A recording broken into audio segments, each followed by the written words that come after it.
is on the air. This is Ford Bond at Navin Field, Detroit, where the St. Louis Cardinals and the Detroit Tigers start their battle for the World Championship. The play-by-play descriptions of all the World Series games are brought to you with the compliments of the Ford Motor Company, Mr. Henry Ford, Mr. Edsel Ford, and your local Ford dealer, producers and distributors of Ford and Lincoln cars and Ford trucks. The sponsors will be amply repaid if you get enjoyment from these broadcasts. In order that you might hear the play-by-play description of this game in its entirety, a number of advertisers have kindly omitted their regular afternoon broadcast. Among those are Camé programs, usually heard at 3:15 over some of these stations. The program this afternoon will be heard instead at 4:30.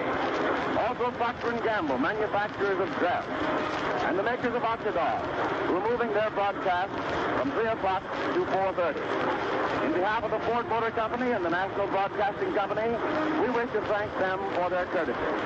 Now, fans, ladies and gentlemen, we present a man whose voice has been familiar to you over the air for years.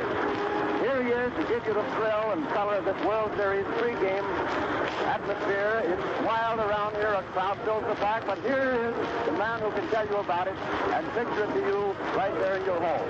It's Graham McNamee, and here he is. Thanks, Ford. Good afternoon, ladies and gentlemen of the radio audience.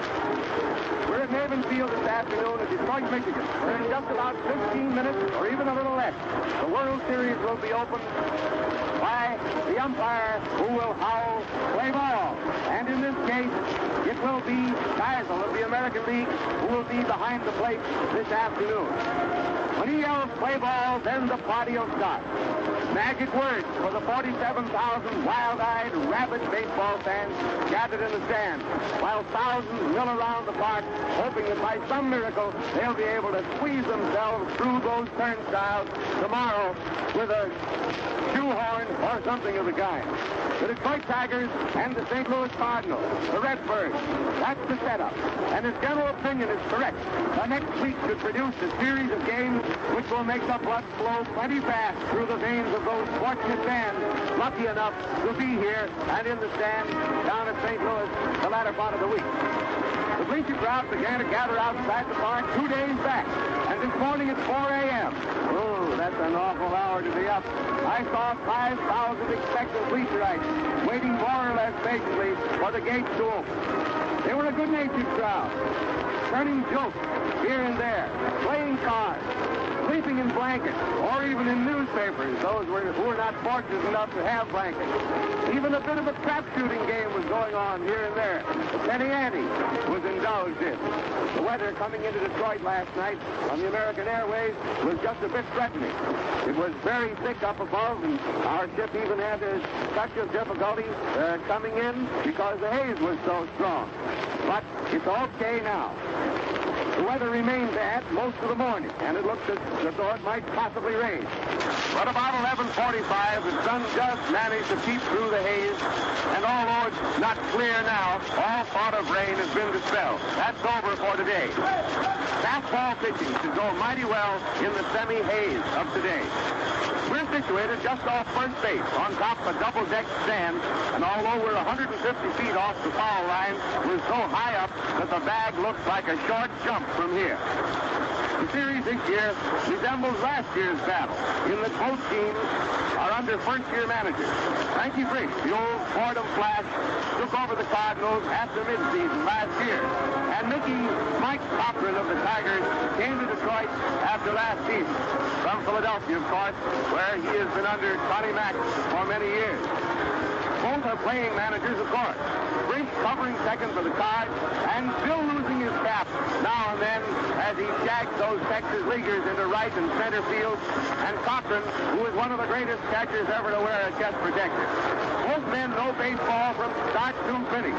They're no newcomers to the game. They're in there and know every move. And both are known as players who are at their best when the going is toughest. As money players, there's no choice between these two managers, and they're the best there are. I don't believe there ever was a series that promised more color and spice and pep with that Pepper Martin, Medwick, Frisch, and the Dean brothers. Dizzy and Daffy for the Cards, and Cochran Gehringer, Greenberg, and Schoolboy Rowe for the Tigers. Detroit is more hungry for this series than any city in my recollection. 13 years at the microphone on World Series. The city has been eating, sleeping, and talking World Series for weeks and has packed every available inch of the stand. Just about every available inch now. They're coming in droves, and it won't be long before we won't be able to see a seat in the place unoccupied. And to cheer the Tigers on to victory. Opinion as to the outcome seems more even than I've ever seen it before. A fine band has been entertaining the crowd, and Al Scheck has furnished a lot of laughs with his antics as leader of the band and playing the clown at third base, as only Al can do it. A mob of groundkeepers has just been manicuring the base paths, and the foul lines have been newly chalked, and all is ready to grow. Well, the crowd color from the visual angle is not quite what we have seen it at times.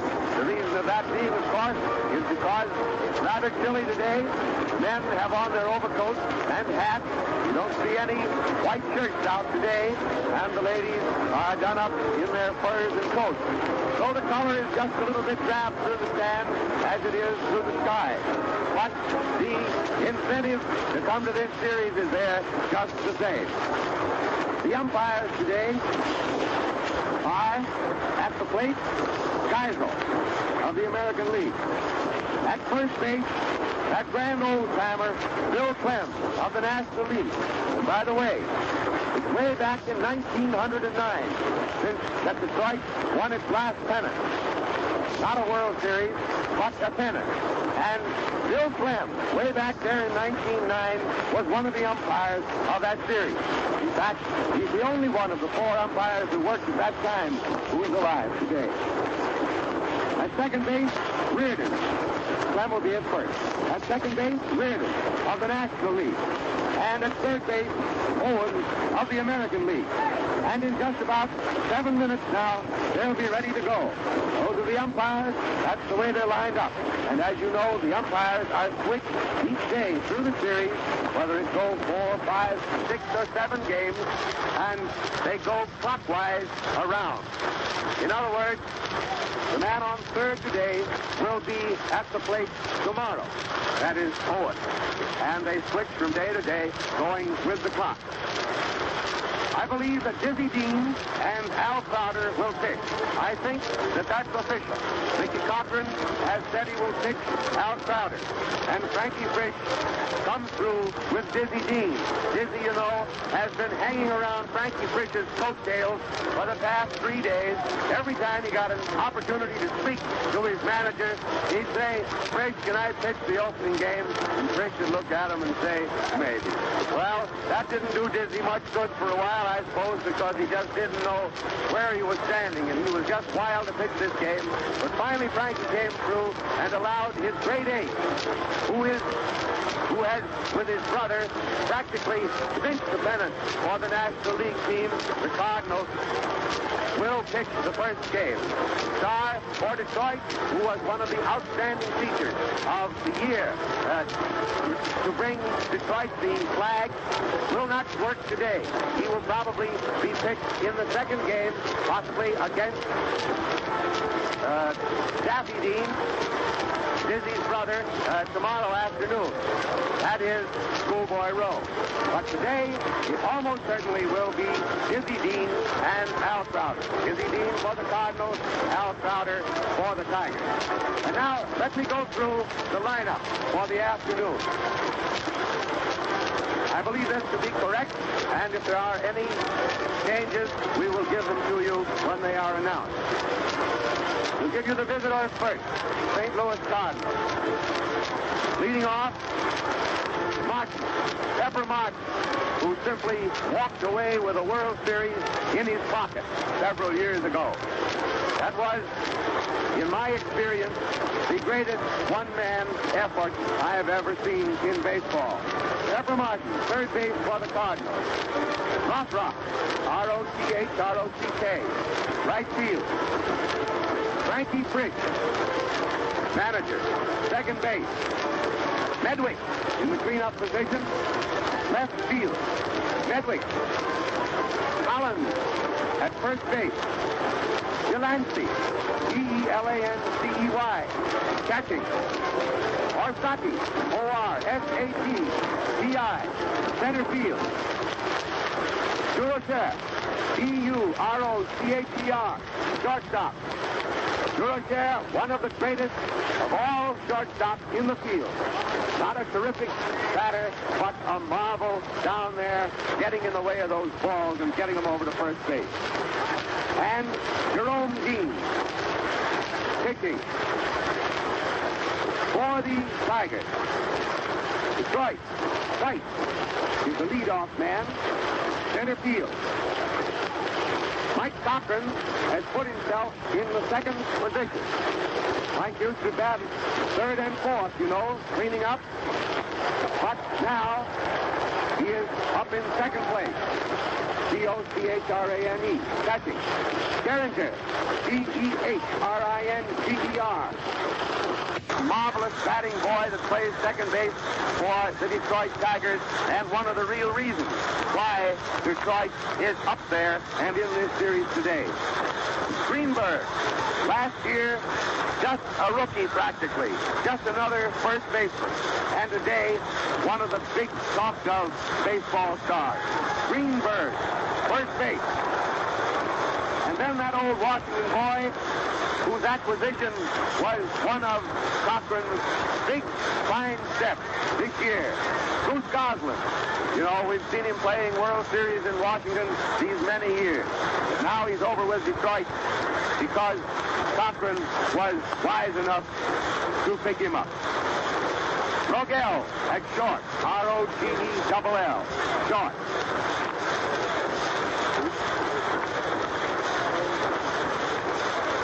Owen at third base. O-W-E-N. Fox in right field. And Al Crowder will do the pitching. The umpires, we will repeat.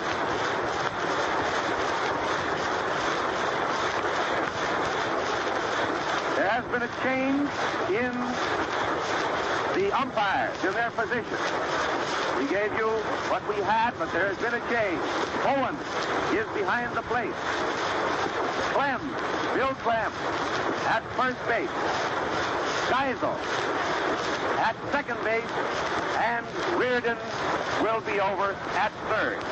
And now it's just 2.5 minutes before this ball game is going to begin. And I'm going to turn this microphone over, let the boys who are going to work inning by inning talk for a moment just to loosen up their whistles a little bit so that they'll get started on the right foot. First, Ford Bond will speak to you for a moment. He will turn the microphone over to Tom Manning. Ford Bond of New York and Tom Manning of Cleveland. We were going to call him his nickname, but I believe we've stopped calling him that nickname. Tom, what do you think of that? Anyway, Ford Bond will speak, then Tom will speak to you, and boys, who's going to start the game? Tom Manning, 4.5 innings. Tom Manning will work 4.5 innings, followed by Ford Bond for 4.5 innings. And now the umpires and the managers are about home plate. Talking the situation over for a moment, talking of certain ground rules, and getting ready to go. The field is cleared. All that's out there in the field are a few fielders lying on the ground. And come on, Ford, take this microphone. Ford Bond. The boys are just about ready to go out and start this man's ball game for the first game of the 1934 World Series between the St. Louis Cardinals and the Tigers of Detroit. There's the national anthem. Let's listen.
were just a moment to those Gene brothers.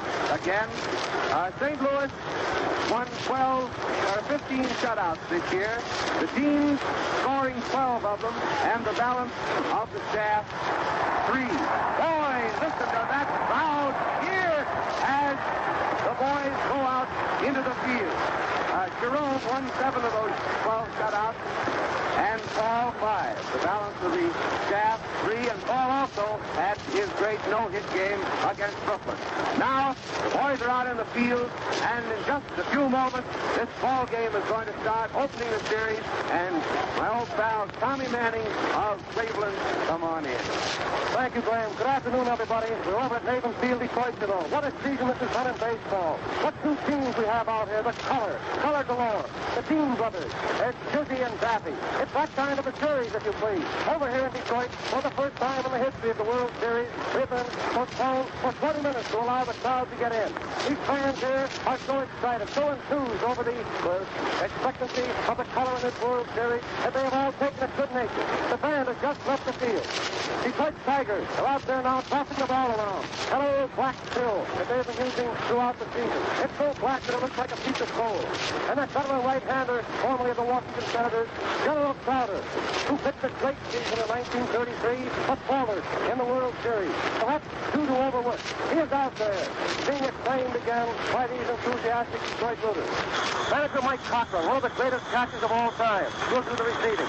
Here's the last-minute official lineup again. For St. Louis, Pepper Martin at third, Jack Rothrock in right, Manager Frisch at second, Sedgwick in left, Collins at first, Delancey, catch, Orsatti, center, DeRocher, short, and the great Jerome Dizzy Dean in the box. They say he's dizzy. I wish we was dizzy too. For Detroit, White, center, Manager Cochran, catch, Geringer, second, Hank Greenberg, first, Bruce Goslin, left, Billy Rogel, short, Owen, third.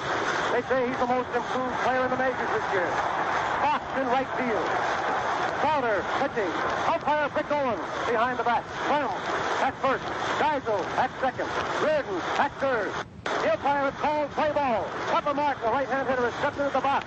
A great cheer goes up. General Crowder takes his glove off, stands back near the rosin bag, looks out towards center field. He has his outfielders all spotted. The old General steps up on the rubber. It won't be long now. Cochran runs behind the plate. Pepper Martin taking his aim, swinging that old bat up and down. In that bluish gray uniform with cardinal red. He's swinging the bat up and down. Up goes Crowder's arm. The World Series is on. The first pitch. It's a bounder down third base. Owen has it. He whips it across the diamond. Greenberg. And Martin is out. One away. The first ball pitch. General Crowder taking a slow wind-up with that ball over the heart of the plate. Pepper Martin, the right-hand batter, swung on too hot. Harlow stepped over. Nonchalantly picked it up. Tossed it over to big Hank Greenberg. The series is on. The Cardinals in the first inning. 1 out. Nobody on.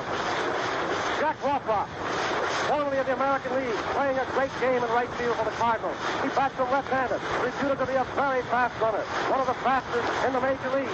The pitch, it's outside, ball 1. Jack Rothrock taking a slow, easy aim at the pitcher, and here it comes. And there it goes, a high fly to center field. Out into center field, and White is waiting for it. He has it. 2 men out. Buck puts that old, White puts that old ball into Johnny Geringer. Geringer to Owens to Greenberg. To Owens to Greenberg. They almost knock each other down. Then Greenberg bottles the ball a moment, tosses it over to General Crowder, and we're ready to go. Frankie Fish, the manager of the Cardinals, a left-hand hitter is at bat. He's a switch hitter, you know. And here it is. White ball, a fastball, right down the old alley. Strike 1 on the Cardinal manager, Frankie Fish. 2 men out in the first inning. Nobody is on. The windup, the pitch. A half swing, but it's declared a ball, and the count is ball 1 and strike 1. Frankie Fish is all set to lamb-face Zeppelin clear out on the cherry street, as they call it. And now the count of the Cardinal manager, ball one and strike one. Frisch steps out of the box. Gets a pinch of dirt. Knocks the ducks off the shoes, and he's back in there again. The signal and the windup. Ball one, strike one, two out, nobody on. Here it is. He swings at the ground ball. The glove on, backs down. It's over near short. Owens goes over, retrieves the ball, but is unable to make a play, and I'm sure it is a base hit for the Cardinal manager, Frankie Frisch. That was a ground ball. It is scored as an error. That ball was hit to the left of Bob Owens. He leaped over for it, batted it over towards shortstop, but Rogel was running over to back him up. He batted it over to the regular shortstop position and was unable to make a play. It is scored as an error for Bob Owens, the third baseman. Now we have Joey Ledwick up, hits the first ball, pitches a base hit into left field. Frisch is rounding second base. Dawson retrieves the ball, puts it into Rogel at third. Frisch bats to second, a single. Now we have runners on first and second. Frankie Frisch is on second. Ledwick. Frankie Frisch on second. Ledwick on first. Two men out in the first inning. And Rip Collins, who has hit 35 home runs this year. For the St. Louis Cardinals, the left-hand batter is up. General Crowder, a right-hand pitcher, is in the box. Gets his signal. Looks out towards second. And here it is. He hits the first ball. Pitch. It's a drive into center field. White is backing up. He's under it. He has it. And it's all for the Cardinals in the first inning. No runs, one hit, and one error. Runners remain on first and second at the conclusion of the first half of the first inning. Come in for it. That was a tense moment with two men on, two out. And Rip Collins is back. Man who has slapped out 35 homers this year. Here's the way that inning worked. Martin came up, knocked the first pitch down the third. He was out on the fast throw from Owen over to Greenberg. Reached the first backer just about 5 feet before the runner got there. Then Rothrock came up, slapped the second pitch on a high fly, sailing way out into center field with a hard-driven ball. But JoJo White was there when it came down, and two men were out. Frankie Frisch came up. Frankie Frisch drove one hard to the left of Marv Owen. Down on third, he came out, got his hands on the ball, and Frisch went on down to first with base on Owen's error. Thrower calling it Owen's error, base down on first.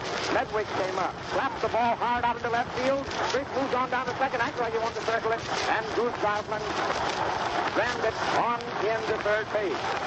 Collins came up, was out on that fly, but here is the Tigers after first, and Tom Manning to give it to you. All right, Tom.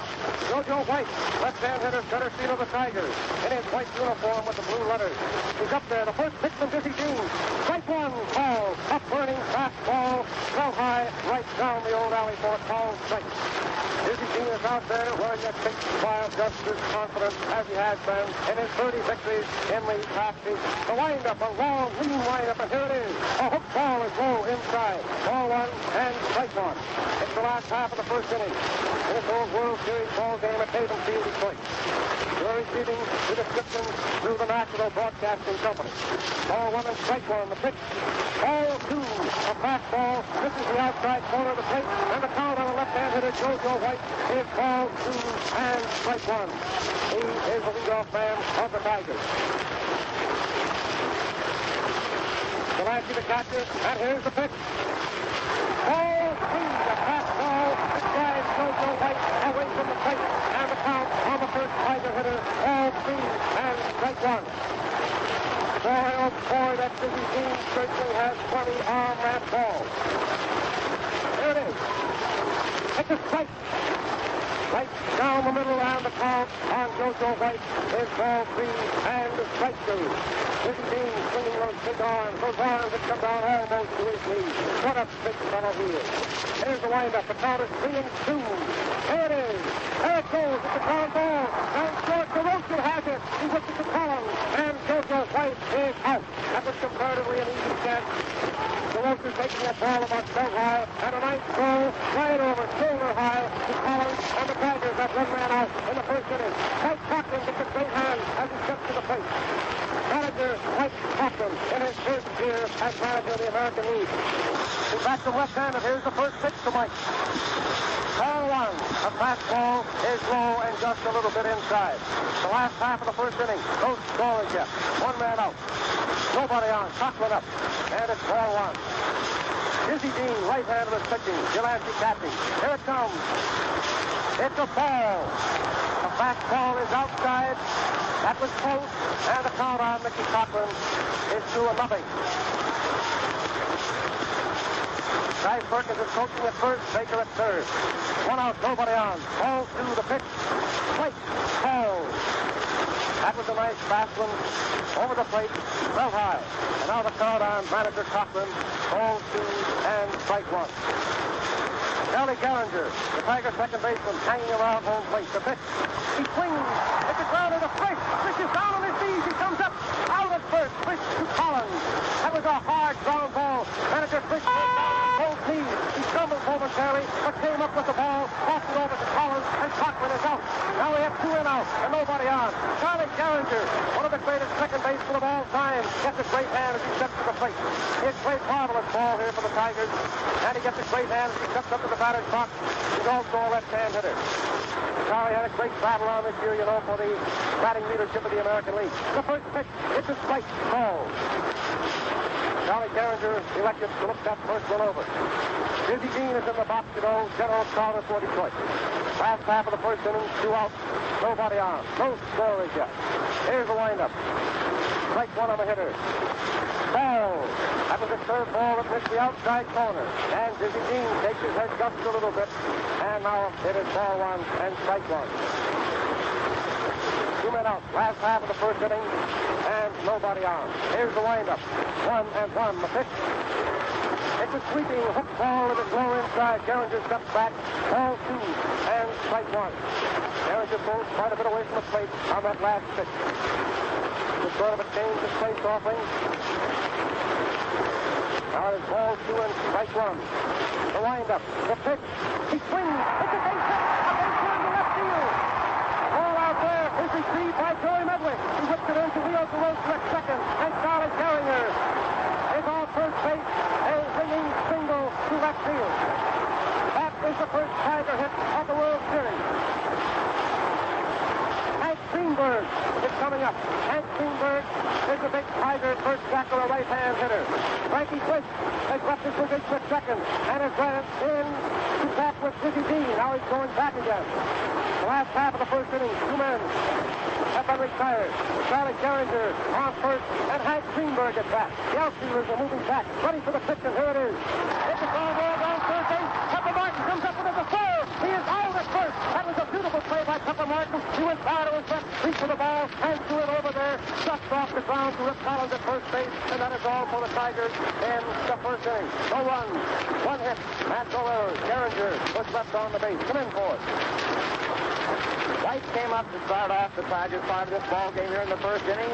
White banged a hot one down to Leo DeRoche, who took it fast, got it over to Rip Collins on first, and 1 man was gone for the Tigers in the first inning. Cochran then came up, Mickey Cochran. Cochran banged one down to Frisch.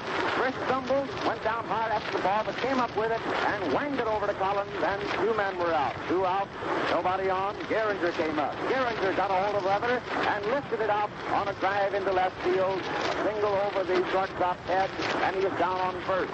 There he was on first with big Hank Greenberg. Hank Greenberg, a mighty man with a bat, up there to face Dizzy Dean. He drove one down to Martin. Martin took it prettily, slammed it over to Collins, and they were down 4 men up and 3 out for the Tigers in the first inning. No runs, 1 hit, no errors. And 2 big zeros hang out there on the scoreboard in right field. A 0 for St. Louis and 1 for Detroit at the end of the first inning. Going into the second now, here is Delancey coming up to bat for the Cards, and Tom Manning to give you the second inning. All right, Tom. General Carter, that right-hand veteran, is out there in the box to wind up the first pitch to Delancey, the left-hand hitter. He hits the first ball pitch. It's a long poke to left field. Darkman is back near the barrier. Under it, he has it. That was a long drive about 5 feet from the barrier in deep left field. Bruce Darkman backing up, taking the ball. He then flips it over to JoJo White in center. White to Roquel, to Owen, to Gehringer, to Greenberg. And now General Carter again has the ball with his glove off, handling the ball in his bare hand. He gets a bit of rosin, and we're ready to go again. Ernie Orshatti, the center fielder of the St. Louis Cardinals for the National League is up. He hits the first ball pitch. It's a hit into left field. He was a left-hand batter, and he cracked the first ball pitch. A line drive into left field. The ball is received by Coach Johnson. He returns it to Roquel at second. It's a single for Ernie Orshatti. That's the second hit of the afternoon for the Cardinals. That brings Rio DeRosa up. Rio DeRosa, you know, backs him right-handed. Here's the little shortstop of the St. Louis Cardinals. Carter is pitching and Cochran catching. Here's the first pitch. It's a strike call. General put that one in there. Letter high. Letter high, as Bill Mundy would say. Here's the next pitch to Rio DeRosa. Ball one. That was a hook ball. That was a little bit outside. And the count on DeRosa is ball one and strike one.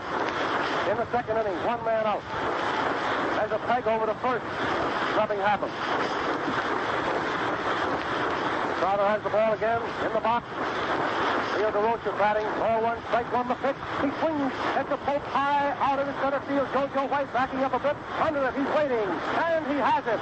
Two men out in the first half of the second inning. The Cardinals batting. And we still have Orsatti on first base. Now, Jerome Dizzy Dean is coming up. In the hotel lobby this morning, Will Rogers. He needs no introduction. Said, how's the old arm, Dizzy? Said, well, it's okay. Says, the wife don't want me to pitch, but Grove's gone. When there's a ball game and any pitching to be done, I'm the pitcher. And there he is. He's in there pitching. And here's the first pitch to Dizzy. He swings at the foul back. Strike one. And when Dizzy Dean asked Will Rogers how he was getting along, particularly over Russia, he said, well, Dizzy, they had me play in the outfield. He said, I didn't do any pitching. But they had a great time together. They're two great fellows, Will Rogers and Dizzy Dean. All right, it's the last half of the second inning, you know, two men out. Orsatti on first, and the count on Dizzy Dean is strike one. Here's the pitch.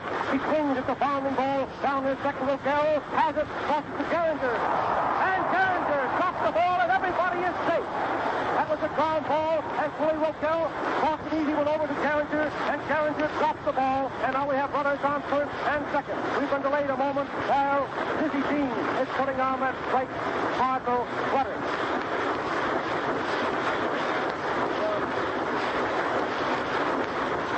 The strike was all right, and Charlie Geringer, the second baseman of the Tigers, is charged with an error. Now we have Orsatti on second. Dean on first. Two men out. And Pepper Martin. Pepper Martin, the star of the series of 31. Boy, will you ever forget what he did in that series. He stole bases. He hit home runs. He climbed up on the fence. The flag ground drives. And here he is again. Pepper Martin was slowly getting into the box. He was in there, but Carter was ready to pitch, and he jumped out of the box quickly. And now ready to go again. Pepper Martin is up the first pitch. Foul back. Strike one. Pepper Martin wasn't kidding on that swing. He let that bat go from way back that time. No scorers yet. The first half of the second inning. Orsatti is on second. Dizzy Dean is on first. And Pepper Martin is up with two outs. Strike one. General Carter, a right-hander pitching. Cochran catching. Here it comes. It's a foul back. Pepper Martin lets the bat slip out of his hand, and it flies through over to the boxes in back of home plate. Now we have strike two on Pepper Martin. We have runners on first and second to no scorers yet in this first World Series ball game from Maven Field, Detroit. Pepper Martin's back in the box again now. Right to the count. Here it is. It's a bounding ball down third base. The big hot horn has it. Here's the throw. And the throw is wide. And everybody is safe. The bags are loaded. Barber took that ball. He backed up on it. Then threw it wide to Hank Greenberg. Pulling Greenberg off the bag. And now we have the back loaded, as it were. And two men out. That is an error for third base from Orange. That is the third error of the afternoon for the Tigers. And here's the picture as you see it now. Ernie Orsatti is on third base. Dizzy Dean is on second base. Pepper Martin is on first base. And we have two men out. Jack Rothrock is coming up. The last time up, Rothrock hit a fly ball to JoJo White in center field. He backed the left hand of the pitch. Ball run. Crowder's hook ball was low inside. As we gaze around at the bullpen, nobody warming up as yet. It's the first half of the second inning. The Cardinals have the bag loaded, two men out. The windup, and here it is. Strike call. That was a fast one. Out high, and now the count on Jack Rothrock is up there hitting it. All the bags loaded. 2 men out, and the bags are loaded. There it is. It's a drive in the center field. It's a base hit in the left center field. Orzati is coming in. Dean is rounding second. Third base coming in. The throw is to the infield. And Papa Martin goes to third base. 2 runs score for the St. Louis Cardinals. Here's the pitch again. The bags were loaded. Jack Rothrock was up there, and he hit a line drive into left center field. It was a single, and it chased Orzati across the plate. Also Dizzy Dean. Papa Martin went to third. Rothrock stopped at first, and it is now St. Louis 2, Detroit nothing. Runners on first and third, 2 men out, and manager Frankie Fish coming up. Frankie bats him left-handed, you know, with a right-hand pitcher in the box. The pitch, it's a foul, strike 1.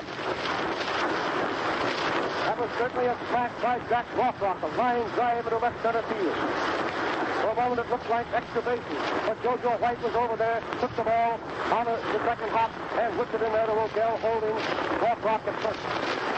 Here's the pitch. It's a long foul upstairs. Strike 2 on Frankie Fish. First half of the second inning, you know, St. Louis Cardinals 2, Detroit Tigers nothing. Frankie Fish, the manager of the Cardinals, who stepped out of the batter's box for a moment, knocked the dust off his shoes, and now he's back in there again with runners on first and third. 2 men out. First half of the second inning. Crowder takes a stretch, and here's the pitch.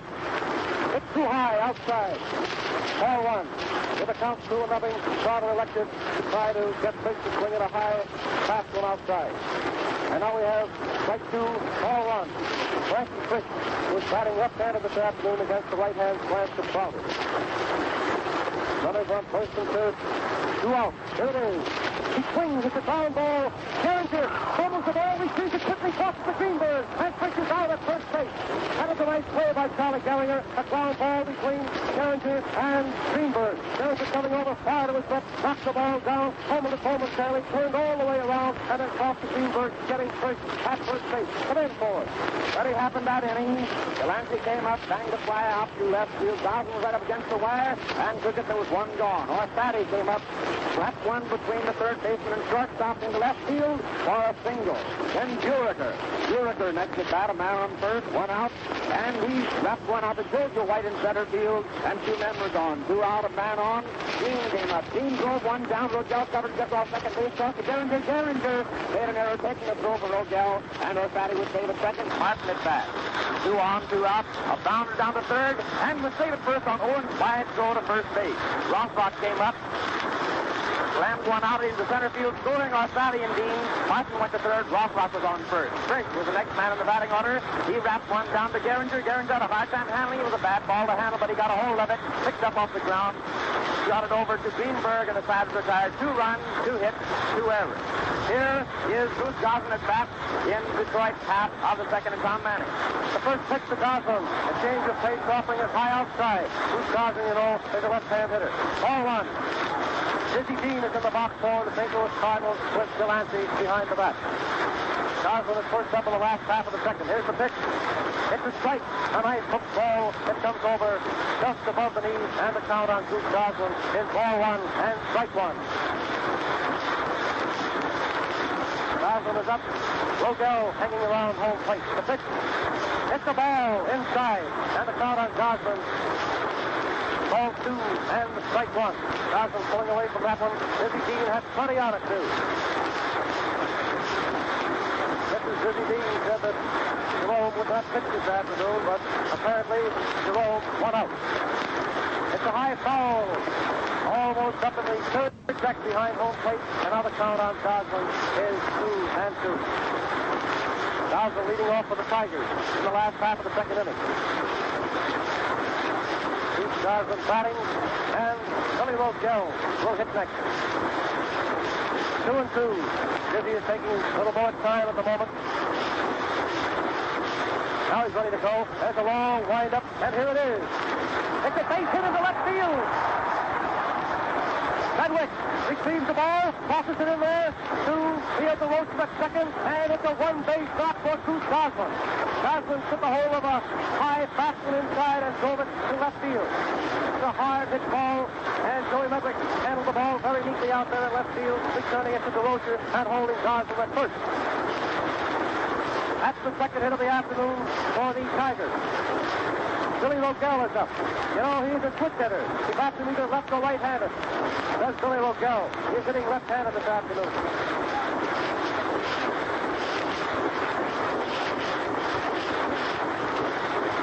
Billy Rogel is up there, and the count is strike one on Bill Rogel. There's the long lean wind-up again of Dizzy Dean. The pitch. Strike, swinging. Strike two. That ball was up around the peak of the cap. Billy Rogel likes those high ones, and he took a murderous cut at it and missed. Strike two on Rogel. Last half of the second inning. St. Louis Cardinals 2, Tigers nothing. Nobody out. Goslin is on first. Here's the pitch. Hit the ball outside. Apparently that was a pitch-out. With the count, strike two. Delancey sneaks far on the outside of that plate. And now the count on Billy Rogel. Ball two, strike two, and ball one. Bob Owen hanging around home plate. There's the stretch. The pitch. Hit the ball outside. The count on Billy Rogel, who is batting left-handed, is ball two and strike two. The last half of the second inning, the first game of the World Series. From Maven Field, Detroit, to the National Broadcasting Company. 2-2 is the count. Strike three. The throw to second, a double play. Goslin is out, and Frankie Fish was hurt on the play. Dizzy Dean, everybody is running out to second base. On that play, you know, Goose Goslin was on first base. Goslin was off with the pitch. It was a called strike on Billy Rogel, and then Delancey whipped the ball to Fish. Fish took the ball sitting on second base. Goslin went in hard and knocked Frankie Fish down. And now all of the Cardinal players have left the bench. They're dashed out there at second base. The trainer is out there, and they're all bending over Frankie Fish. He got up and walked about 15 yards away from the second base cushion, and then again sat down on the ground, and as we observed him coming over toward first base, he was rubbing his left shoulder. We all sincerely hope that nothing severe has happened to Frankie Fish. Uh-oh, Dizzy Dean is out there. Dizzy Dean is patting him on the back and saying something, and smiling and probably saying, "Come on, old kid, you can take it. That'll be just Dizzy saying."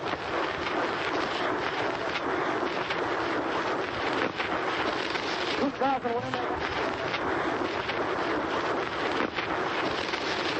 went in there that time. Unintentionally, we are sure, but his knee was a little high. Frankie Fish was rather low to take that throw, and Goose Goslin's knee bumped into the shoulder and the neck of Frankie Fish. And now, as the players are going back to their positions, Frankie Fish is up, and he certainly can't take it. He's a great money player, and that game's the fifth ever one did live. That's the manager of the St. Louis Cardinals. He's up there now waiting his players to go back to their positions, and he is rubbing the right side of his neck near the shoulder. That, you know, was a double play. Goslin was out at second. Rogel was called out on strike. 2 men out. Last half of the second. Nobody on. And Bob Owen, the great surprise player of the American League, the third baseman of the Tigers. They said he wasn't good enough for the American League at the spring training base, but he certainly has been a great third baseman for the Tigers. Strike one, called. A foul on that particular play. Owen tries to duck away from a fastball inside. The ball accidentally hit his bat, flew into the lower deck of the stands, and of course it is strike two. That was a burning fastball that Owen tried to duck away from. 2 men out, nobody on. Strike two on Owen, a right-hand batter. Dizzy Dean takes a little too long in shooting that ball straightward, and Owen steps out of the box. He's in again. Dean winds up. Strike two to pitch. Strike three, he swings and misses. And that is all for Detroit Tigers in the last half of the second inning. At the end of 2 innings, it is St. Louis Cardinals representing the National League 2. Detroit Tigers of the American League 7-4. 3 up and 3 down then. Goslin came up, the Goose. Goslin, the left fielder of the Tigers, drove the ball into left field, a pretty single, a clean, ringing single. He was down on first. Rogel came up. Rogel came up 1 on, nobody out. Now went up to 3-2 on him.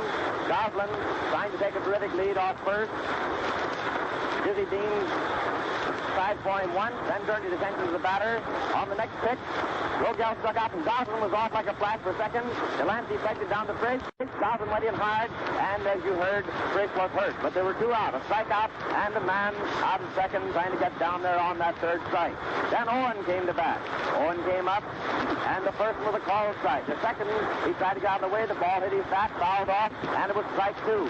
Then Dizzy took it, wound up, rammed it over the plate, and he swung hard, collecting a lot of air on the end of his bat for the third out. No runs, one hit, no errors. And here are the Cardinals up with Joey Medwick, Ducky Medwick at bat in the first half of the third inning, and Tom Manning to give it to you with Stoddard taking his place in the box. All right, Tom. That's right, Medwick, you know, is the boy who got the first hit in this Blue Ribbon event of 1934. His first time up, a beautiful base hit. And now he's coming up for the second time. Carter is in the box, you know, for the Tigers, the right-hand pitcher, Cochran catching. Medwick up, and it's ball one. There's a base hit of the left field, his second hit of the afternoon. Dawson goes over fast, receives the ball, flips it into Rockel at second base, and Joey Medwick stops at first. 2 hits out of 2 trips to the plate. Nothing spooky about the base hits that we are having on either side this afternoon. They're ringing drives to the outfield. And now we have Collins coming up. Collins, you know, is the St. Louis Cardinal first baseman, a left-hand batter who has 35 home runs for the season. The pitch. It's a ball. The hook ball is high inside. It's the first half of the third inning, you know. St. Louis Cardinals 2, Detroit nothing. The starting pitchers are still in the ball game. Crowder for Detroit, Dizzy Dean for St. Louis. There's the stretch. Medwick on first, nobody out. It's a foul. The ball comes off the umpire's chest protector and bounds very rapidly back out to General Crowder. Another count on Rip Collins, ball one and strike one. Ball one, strike one on Collins, the left-hand batter. The pitch, he swings it to Crowder down first. Greenberg takes it, goes to Rockel at second. Out, it's the throw. He's in the dirt, and it's a wild throw. Back from Rockel.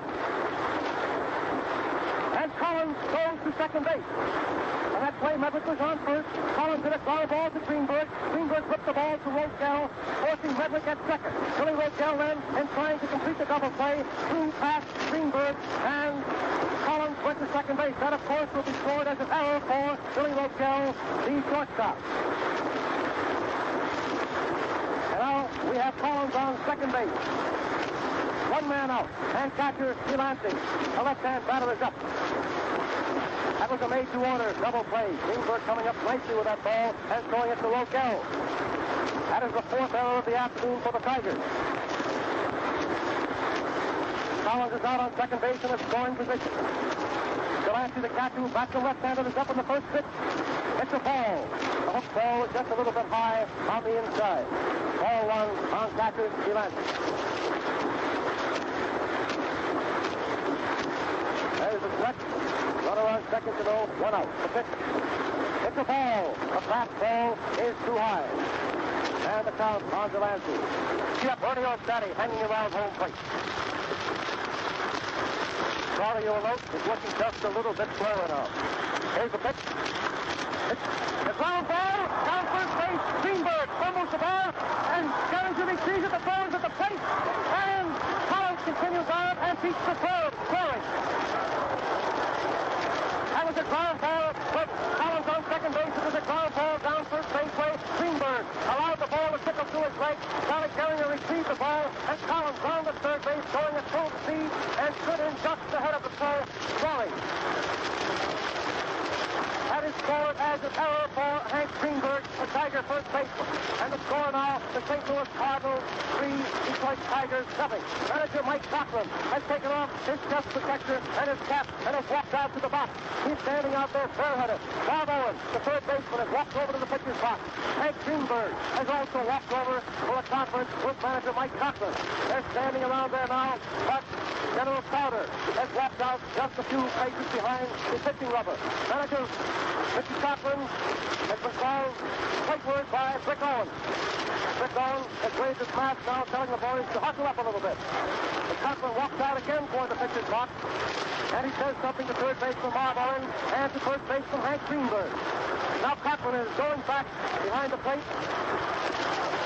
Leo DeRocher, very gentlemanly, has picked up Cochran's cap and chest protection, cap and mask rather, and has handed it to him. Cochran puts them on, and now we're ready to go again. Crowder stays in the box. Oreo Scotty is up. He hits the first ball, pitching a foul down the left field line. Ruder's out there in the field boxes making an attempt to get the ball, but Bruce Gosselin runs over and retrieves the ball and throws it back into the diamond. Oreo Scotty is up below, and it is a foul, strike one. St. Louis Cardinals 3, Detroit nothing. First half of the third inning. Here's the pitch. Here's the back outward, right field, and it is out. Fox comes in fast to take the ball, felt high, throws it into Carrier, and now we have two men out. Two men out, and Leo DeRosa coming up. Leo DeRosa, you know, backs him right-handed. Here's the shortstop for the St. Louis Cardinals. Delancey on first. Two out. DeRosa hits the first ball. It's a lefty fly forward. Right field with Pete Fox coming over a little bit. He's under it. And he has it. That is all for the St. Louis Cardinals in the first half of the third inning. Come in for it. The Cardinals, Medwick up in the first half of the third. He rammed one past third baseman Marv Owen for a single. He was on first. Collins at bat. Collins grounded one hot down to Greenberg, who turned, winged it down to Rogel.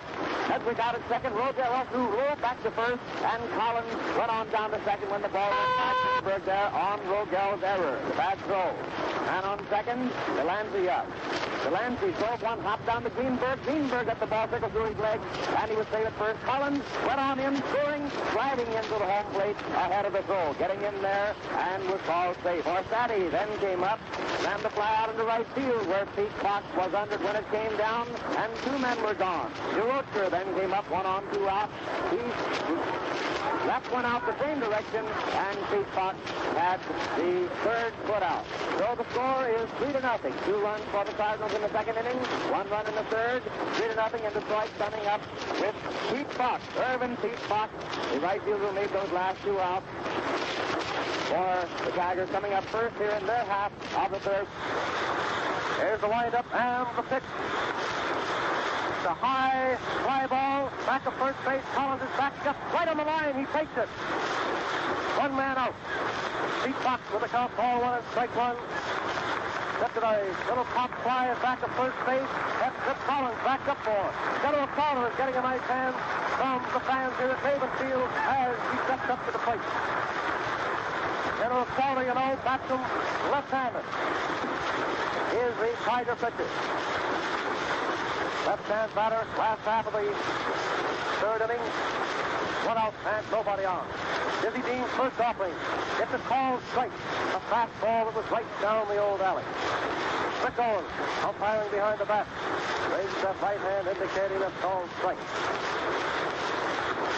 Ball. Fastball was low inside. Crowder stepping back away from the plate. And now the count is ball 1 and strike 1. General Crowder completes the first round of the Tiger hitters. Here's the ninth batter of the afternoon for Detroit. Ball 2. The fastball is high inside of the count on pitcher Crowder. Ball 2 and strike 1. Last half of the third inning. Tigers 3 runs behind. 1 out and nobody on. The pitch. Strike. Ball. That is a curveball. Crowder pulled away from the plate, but Rick Owens called it a strike, and the count is 2-2. St. Louis Cardinals 3, Detroit Tigers nothing. It's the last half of the third, 1 out and nobody on. JoJo White hanging around home plate. The pitch. It's a high pounder, a top ball. Dean has it, tosses to Collins, and Crowder is out. Crowder swung hard at that ball, but popped it, and it was a high bounder about 15 feet high that Dizzy Dean waited for, and then tossed over to Collins. Now we have 2 men out. Nobody on. And JoJo White, center field of the Tigers, coming up. Last time up, White pounded out DeRosa to Collins. Here's the first pitch to White. Ball 1. Fastball was inside. White pulled his bat down as if to bunt them, throwing Pepper Martin, who came carrying in fast. But of course it was a ball, and nothing further happened. Here's the windup again. Dizzy Dean pitching. Here it is. It's a foul up and back. Ball 1, strike 1. Manager Mickey Cochran coming up next. Back half the third inning, 2 outs and nobody on. He winds up, and here it is. Ball 2. 2 and strike 1. Again, JoJo White pulled that bat in as if to bunt. And once again, Papa Martin came carrying in. Martin goes back to his position. He screws the dirt out there in front of him. Here's the windup again. 2 and 1, the pitch. A change of pace offering is a little bit high, and it's 3 and 1 on JoJo White. On that change of pace offering, Big Dizzy Dean seems to jerk that ball in there. There it is. Strike 2 called. Powered up was bloody fast. 3 and 2. JoJo White, a left-hand batter, is up. Last half of the third inning, 2 outs, nobody on. The pitch. Go ahead, he says. Ball 4. That's the first pass of the afternoon. Dizzy Dean is smacking his bare hand against his glove. Oh, boy. Just a little bit of temperament on the part of Dizzy. He walks halfway in toward home plate. Now he has his glove off, pulling up his trousers. And as the Cardinal infielders come in to say words of encouragement, he nods his head, holds up his bare hand, says, "Fear not, my men, fear not." Mike Cochran, the manager of the Tigers, is coming up now. Mike, you know, is a left-hand hitter. We're delayed a moment. Delancey, Cochran, and Rick Owens. They're talking something over there. Now ready to go again. JoJo White is on first. 2 men out. Cochran, the left-hand batter, is up. Dean is back on the rubber. A long stretch. Here's the pitch. Ball 1. A fastball. Cochran doesn't see him getting out of the way of that one.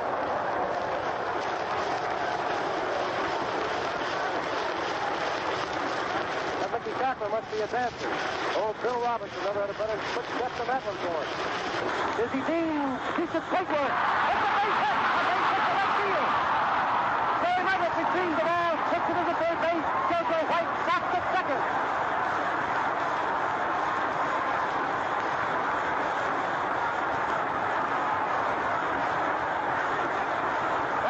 The first chance this afternoon in this World Series that the Detroit Tigers have had a real chance to let loose. And boy, these 45,000 and upward fans here at Ravens Field certainly cut loose when Mickey Cochran throws that ball into left field.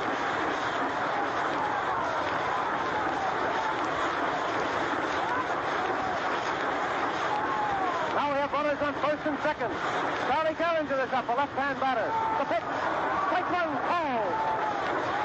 Collins seeks over the back of Mike Cochran, but Cy Perkins, who was coaching at first, doesn't permit a play. He yells at Cochran, and Cochran is back fast. Here's the pitch to Gehringer. It's a foul ball. It's a base hit. A base hit to center field. One runners across the plate to forward to second. Gehringer slides into second base and is safe.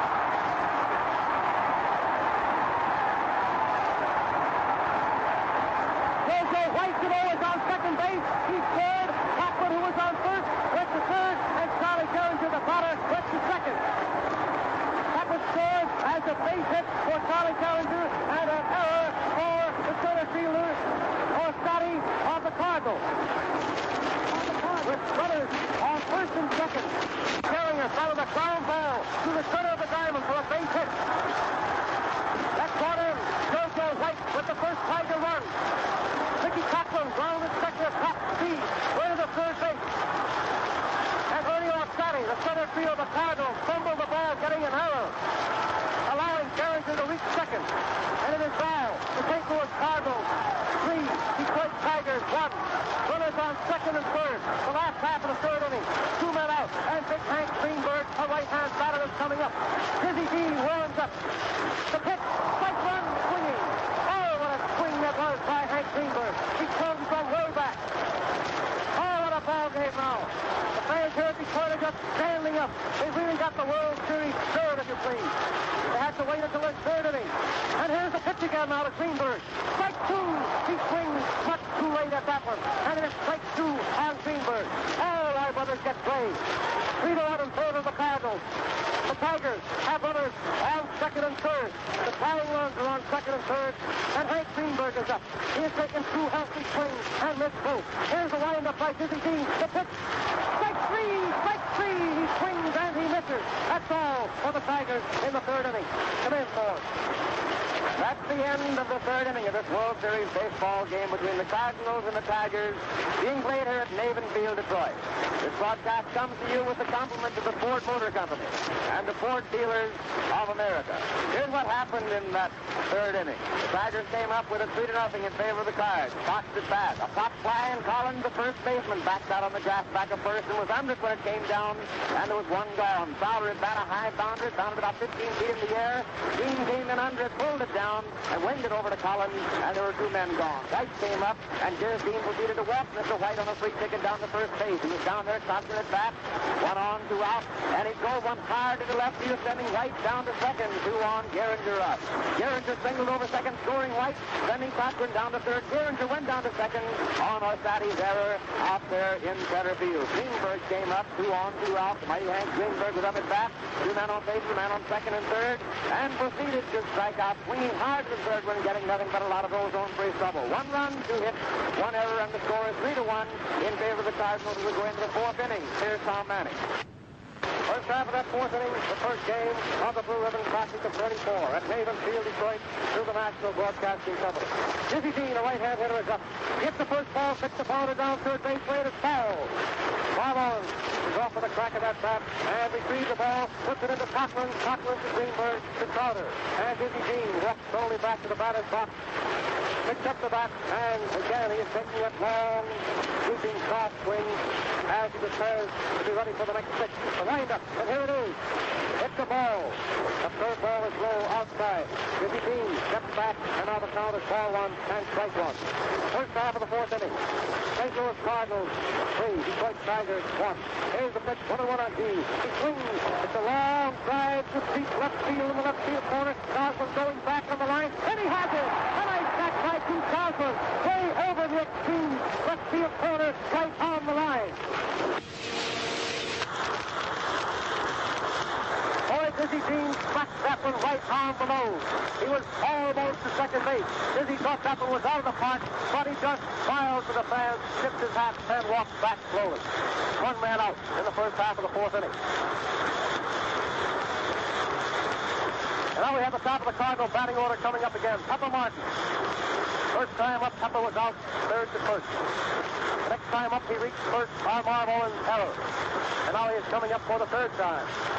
A ball low inside. Pepper Martin, you know, is a right-hand batter. No hit shot of 2 trips to the plate. Strike. Call. Nice curve ball over the heart of the plate, and the count on Pepper Martin is ball 1 and strike 1. Jack Rothrock, the right fielder, hanging around home plate. The pitch. It's a ball. Fastball was blowing outside. Now the count is ball 2 and strike 1 on Pepper Martin, third tracker of the St. Louis Cardinals. First half of the fourth inning. 1 out. Nobody out. Here it is. Pepper Martin attempts to bunt.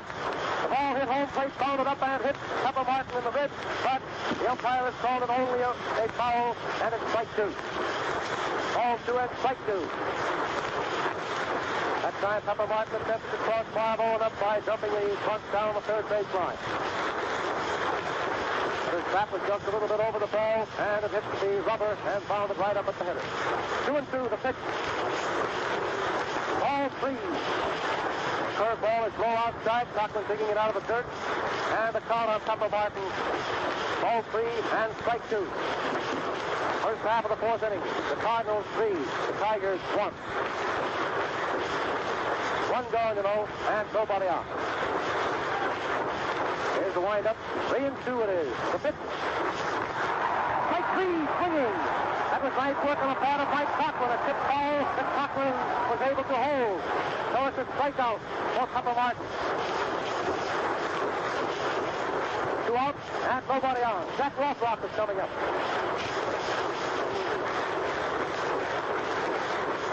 That's the first strikeout for Crowder. Rothrock is up. Strike call. Rothrock pulled away from the plate on that one, but apparently the ball was over the inside corner. Here's the windup again. 2 out. Nobody on, you know. Change of pace offering is a foul up and back. Strike 2. First half of the fourth inning, you know. 2 men out and nobody on. First first game of the World Series of 1934. Here's the pitch. Another change of face-offing. Seemed like it took a full minute to get up there. It was too high. And the count on Roth Rock is strike 2 and ball 1. Here it is. Very high infield fly. Near third base with Owen Rogel. Deciding Owen is under it, and Owen takes it, behind the Cardinals in the first half of the fourth inning. Come in for it. At the end of the fourth, for the Cards, the score is 3-1. Dean came up first, and Dean laid into that ball, swinging hard, and the ball rode way high, far, and wide. With Goslin chasing over, it looked impossible to get over that. He went over on the line and made a wonderful catch and brought that entire 17,000 feet. Those people out there in that left field picture section up to their feet, praising that wonderful catch that Bruce Goslin made of Dean's long drive into left field. Martin then came to bat. He went down on a strikeout. The third was a tip foul. It went into Scotsman's glove, and 2 men were gone. Nobody on, and Jack Rothrock, who bats and throws right, was up there at bat. He came up in the Boston Red Sox and rated it a regular into the broken leg, and apparently was through, but came back strong and was purchased by the Cardinals from Columbus during the winter. Played 125 games and hit 350 with Columbus. Got away to a great start. Won his spurs. Rothrock went out on the fly, and here we are with Bruce Goslin back to the Tigers in the last half of the fourth. All right, Tom Manning. That's right. It's a strike. Oh, Goslin owes a left-hand batter. Dizzy Dean, right-hand pitchers in the box for the Cardinals. Here's the wind-up again. Goslin bats from left-hander. Oh, the curveball was high outside, and the count on the goose is ball 1 and strike 1. Bruce told me this morning all the folks down New Jersey are all tuned in this afternoon. All have their fingers crossed for the success of their native son, Bruce Goslin. So, fastball is inside. Goslin steps back, raising both arms into the air, and it is ball 2 and strike 1. Graham McNamee sitting here just marveling at this dizzy Dean. It's the first time you've seen him, Graham? No, song a few times during the year, Tom. Oh, here's a pitch.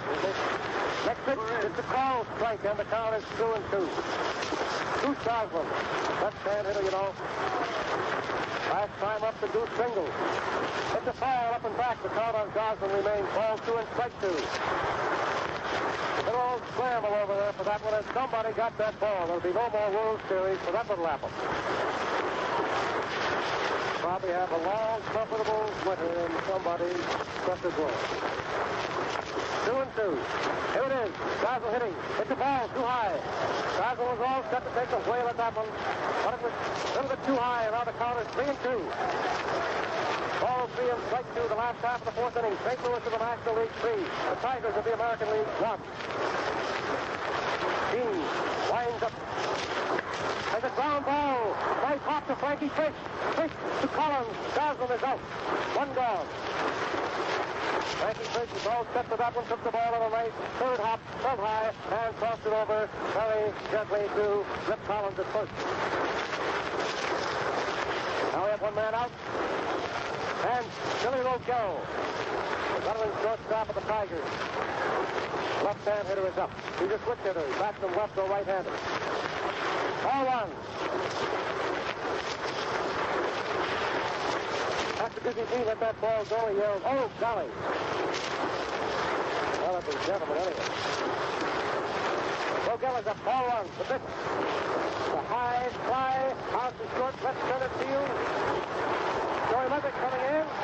He's under it and has it. Ledrick came in from left field, heavy short, left center, and took that high fly on Billy Rogel. 2 men out. Nobody on. Last half of the fourth inning. Bob Owen is up. Last time up, Owen struck out. He got the right-hander.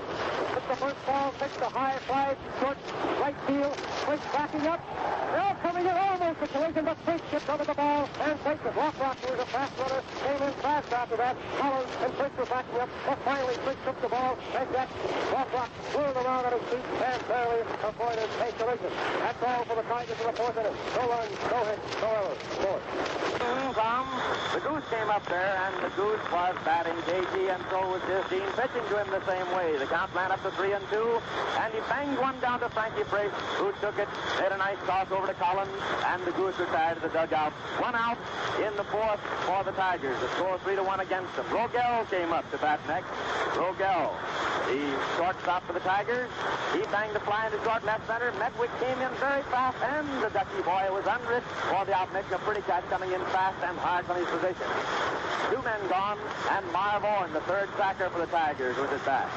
He drove a fly into short right, and Frankie Frisch went up, stopped very fast in position. Rothrock was coming in. It looked for a moment as if they were going to stumble. Frisch did lose his cap on that. He went out after it and was under it for the third out, retiring the side. 1, 2, 3, Goslin, Rogel, and Owen. No runs, no hits, no errors, and we go into the fifth inning with the St. Louis Cardinals leading over the Detroit Tigers 3-1.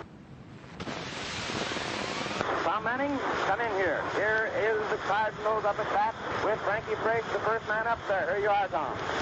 Frankie Frisch knows the left-hand batter, Crowder, and Cochran form the Tiger battery. A strike call.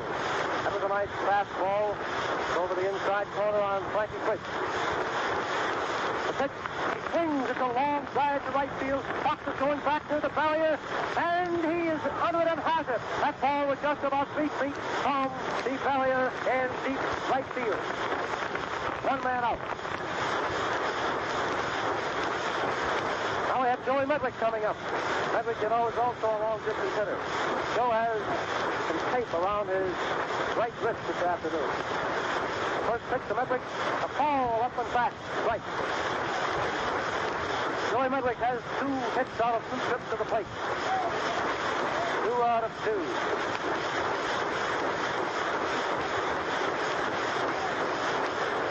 First half of the fifth inning, 3-1 in favor of the Cardinals. The pitch, hits the ball. Third ball is high inside, and the count on Joey Medwick is ball 1 and strike 1. First half of the fifth inning, 1 out, and nobody out. The pitch, the long drive deep into left center field, back, going, high into the bleachers, out in left field, and it is a home run for Joey Medwick, the little left fielder of the St. Louis Cardinals. Goose Goslin was off with a crack of the bat, but there seemed to be no doubt in his mind. He ran out the screen barrier in left field, but the ball was over the fence for a home run. And now it is 4-1 in favor of St. Louis.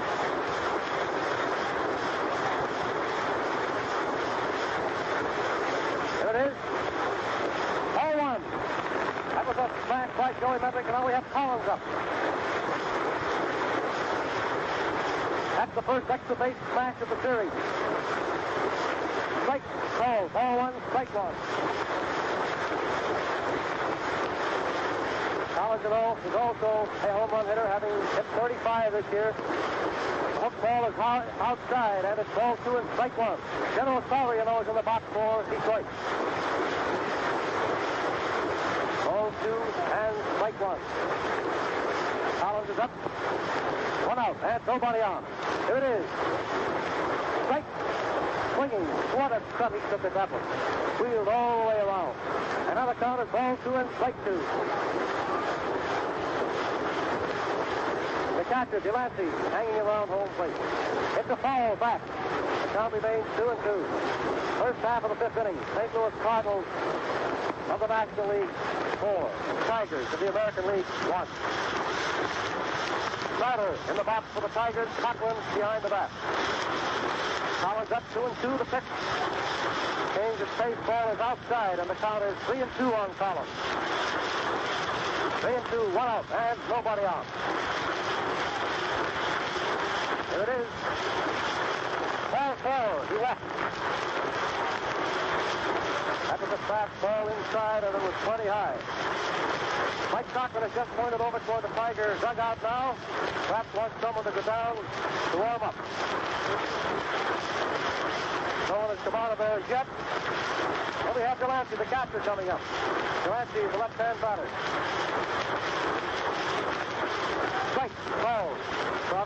ball over the heart of the plate that time. Now we have Collins on first, you know. One man out. And Delancey, the catcher, is up. There's a high fly out to center field. JoJo White coming in a few paces under it, and he has it. 2 men out. Collins is on first. Ernie Orsatti coming up. Orsatti, you know, the center field of the Cardinals to the left-hand batter.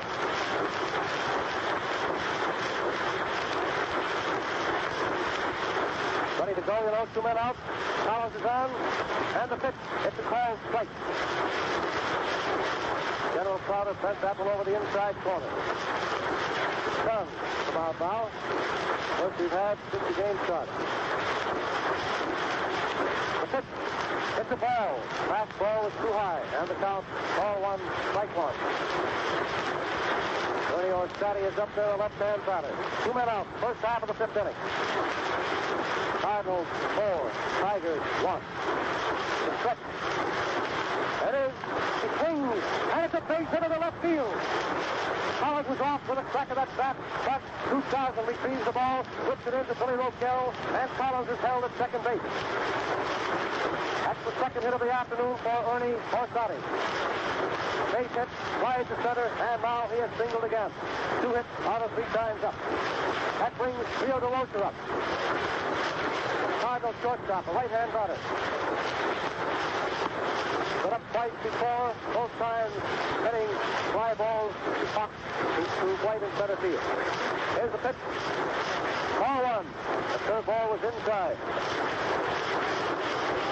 First half of the 5th inning. 2 out. Runners on first and second.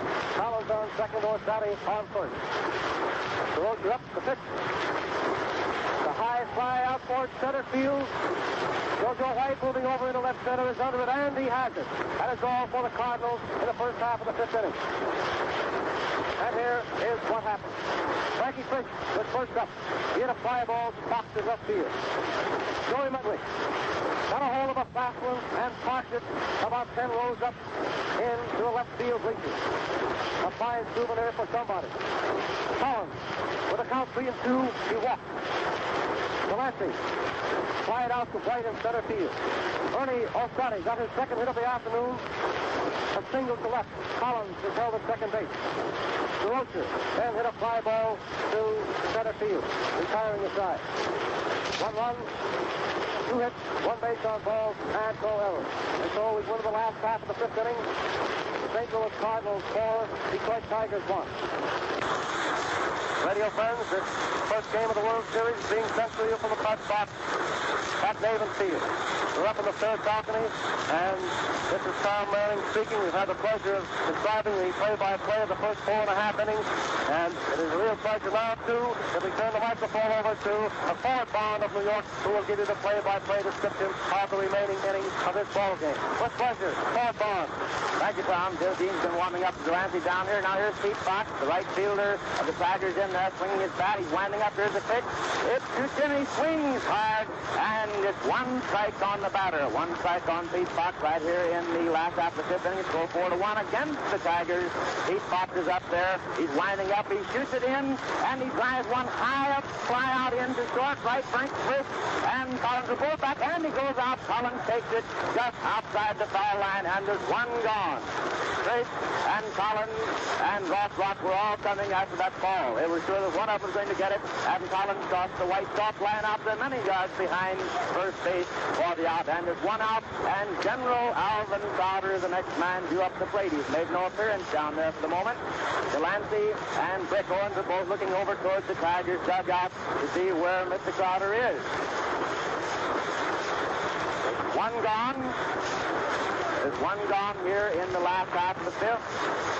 Finally, Crowder comes out swinging a couple of bats with his right arm. Now he sees him over his left and swings him over his shoulder. I believe we're going to have a Joe Jack. Joe Jack is coming in to bat for General Crowder. That means we'll have a new pitcher. Joe Jack is taking the place of Crowder. He's an outfielder. Distinguished himself in the minor league. He's going to bat for Crowder here. He's coming up there now. That was what the wait was for. Dolzak taking his place at the plate now, and Dean with the both arms hanging down to his side. He's looking at the signal. He finally goes up, winds up, shoots it in, and it's a ball. Low to the outside to a right-handed batter. Dolzak picks up his starter, takes over his bat again. Here's the pitch. And it's a called strike. Rick Owens runs up his hand and says it's a strike, Mr. Dolzak. And it's 1-1 on Frank Dolzak, who's come in here to bat for Crowder. Here's the pitch. He winds up, shoots it in, and it's a drive deep out into center field. Orsatti's waving that it's his, and he has it as Ross runs over, gets there just about the same time the ball does. Orsatti has it, and his two men are gone. Dolzak batted for Crowder, which brings Johnny Joyner White, Jojo White, center fielder of the Detroit Tigers, up to bat. He's out there now, knocking the dirt out of the field cleat. Goes over, hits his bat, a big black willow down on the home plate.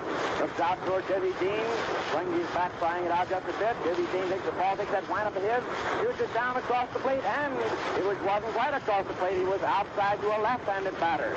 And it's a ball. Ball one on Jojo White. Again, he cracks down on the rubber, brings his bat up. Here's the pitch. Going inside, and it's ball two. Ball two. Joyner White at bat. His team gets the ball back to Mr. Delancey.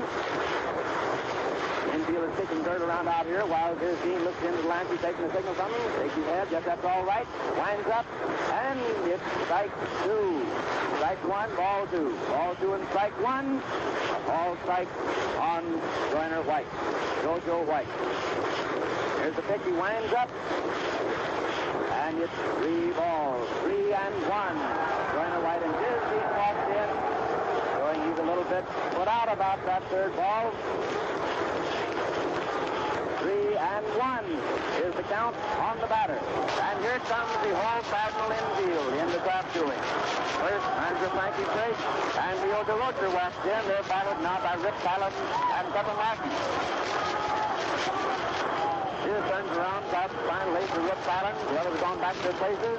And Rip turns around, stops out to his place. Off first base there, turns his attention again to the batter. Counts 3-1. 2 out. And he gets a walk. Ball right outside and wide. Joyner White down on first base. 2 men out. And Gordon Stanley Mickey Cochran, the manager and the captain, back left and throws right. He's up there at the plate with 1 on. 2 out. Here in the last half of the fifth, he scores 4-1 against his team. Mickey Cochran's up there at the plate.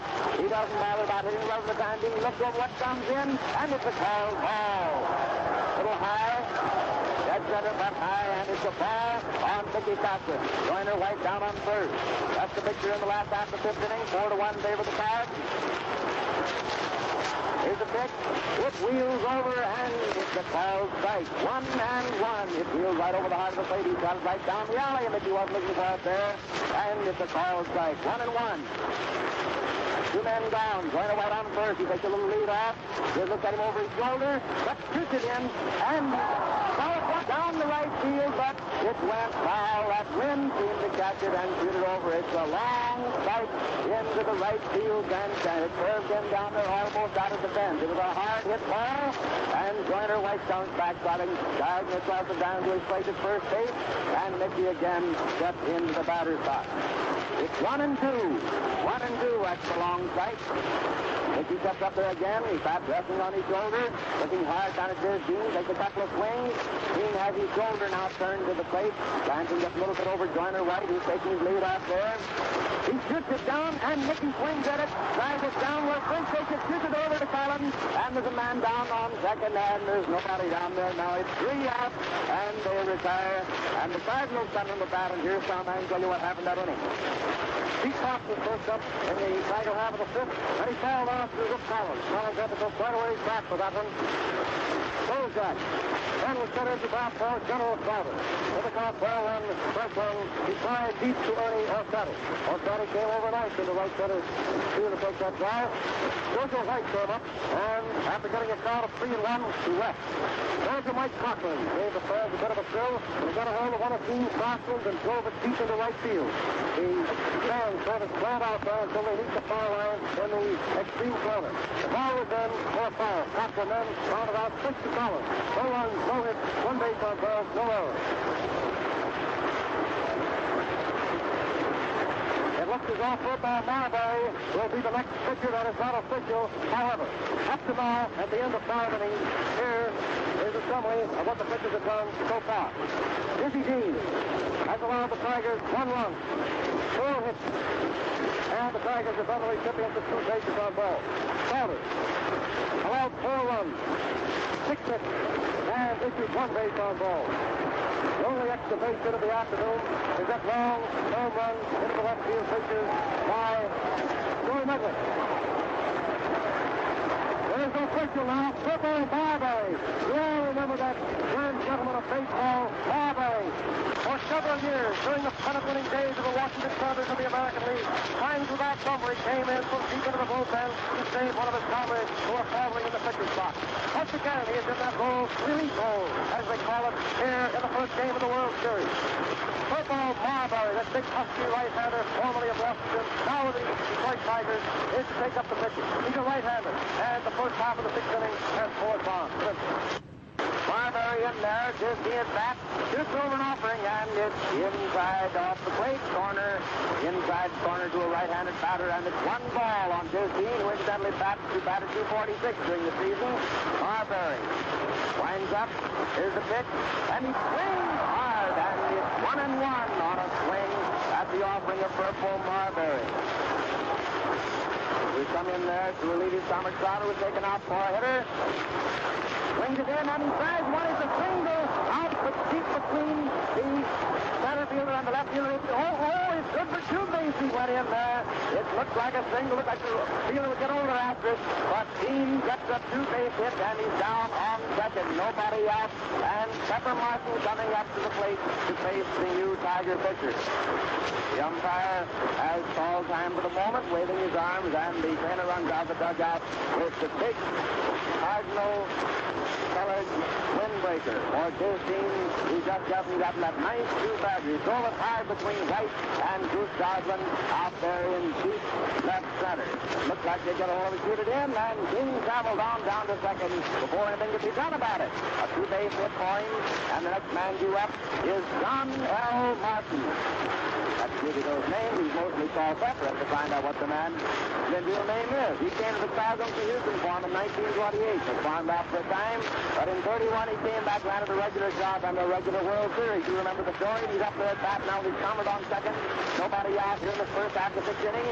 He swings hard the first offering, and it's 1 strike. He collected with a lot of air on the end of his bat there. There's 1 strike on Pepper Martin. The score is 4-1 in favor of St. Louis here in the first half of the 6th inning. Dizzy Dean down on second, takes a little lead off. Marbury turns around, looks down at him. Turns his head to the batter, and he drives one hot over second base out into center field. White retrieves it. Here's Dean comes on in. The throw in is from White to Marbury, who got over to second base at the throw in there. And now Marbury drops in, talking to Mickey Cochran. Pepper Martin is down there on first.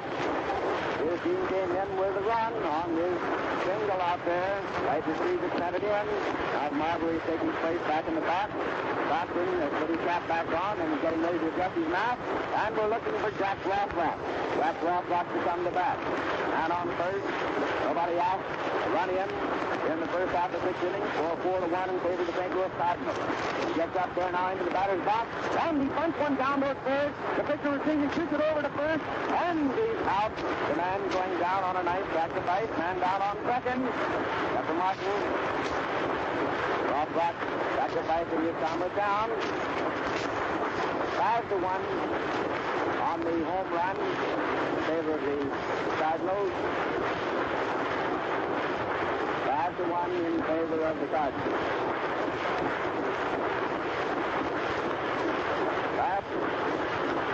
Homer in the fifth, and this side in here in the sixth. It's 5-1, and we have Frank Frey, manager and second baseman, at the plate with Pepper Martin down on second, 1 out. Pitch and a strike on Mr. Frey. Strike one. He's up there again. Now Marbury has it up there. Looks around at Martin on second. A pop up out into way out off the foul line in left field. The third baseman goes back there, and he's under it. Owen making a sweetheart of a catch out there. He went back fast. Lost his cap in the process. Seaver came back in, and the crowd gives him a nice hand for a beautiful catch going out fast under that pop foul of Frankie Frey. Out there way back of third, over towards the left field grandstand. A beautiful catch by Marboy. So now it's 2 out. Man on second, Pepper Martin, and Joey Medwick. Joey Medwick, you up at bat, who isn't the present timer to get up there to the home plate to any pitcher at any time. Not Dustin is the man on second. Here's Joey Ducky Medwick at bat. Swinging that ball, he bats right. He swings hard and falls to the ground. He swung so hard at that offering of Marbury. He takes it out nonchalantly.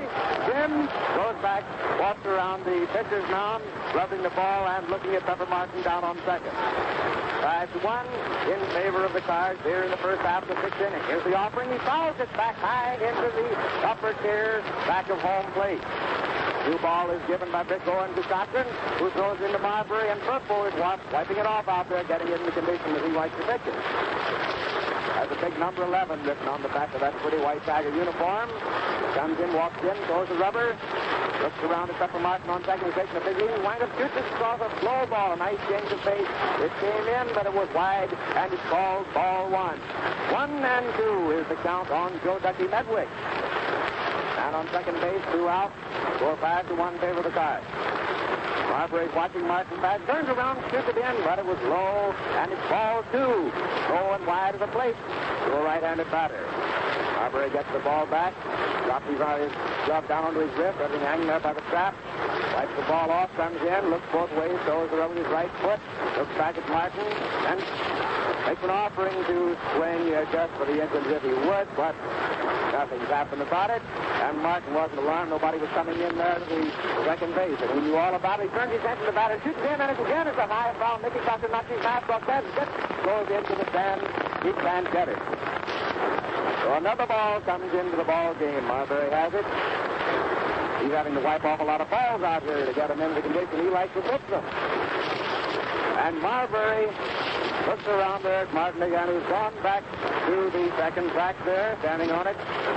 Neither Bill Rogel nor Charlie Gerrans are paying any attention to it. They're watching to see what Joe Medwick does down there. He swings hard, drives a liner into right field. It's a Hopman, and the runner comes in. Pepper Martin crosses the plate on the throw-in, ahead of the throw-in. He slid in. It wasn't after he could have gotten it. The ball sailed out the box into another run-in.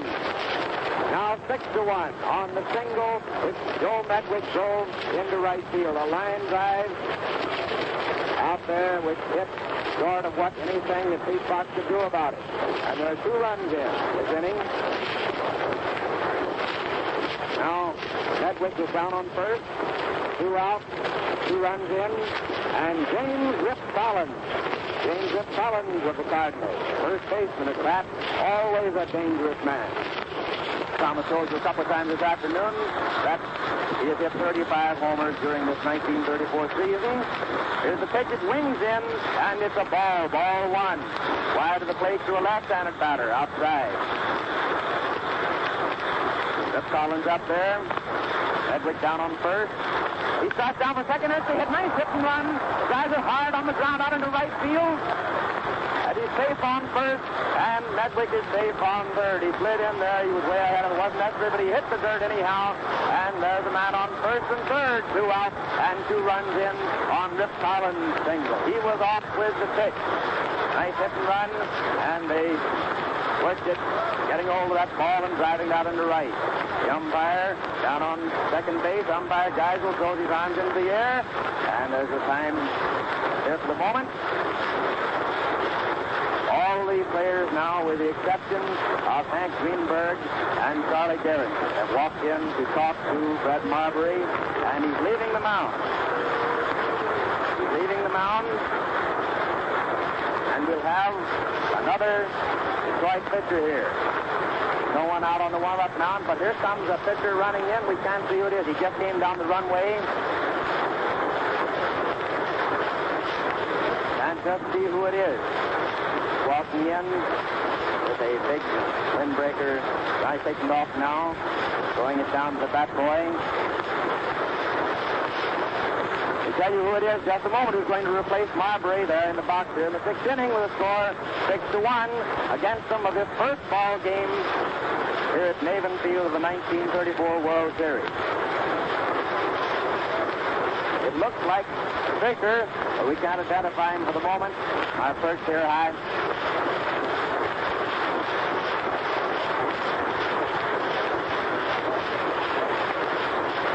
Elon Hogsett, the Indian, has come in. Elon Chester Hogsett, the left-handed pitcher, has come in to replace Marbury here in the sixth inning. Hogsett replacing Marbury in the sixth inning with a score 6-1 against them. 6-1 favor the Cardinals. Rip Collins is on first. Joey Medwick on third. 2 out. And 2 runs in here in this inning. Hard half of the sixth inning, the first up. Hogsett goes over and takes hold of the rosin bag, wipes his hands off on it, turns around and tosses one over to Greenberg for another set of warm-up.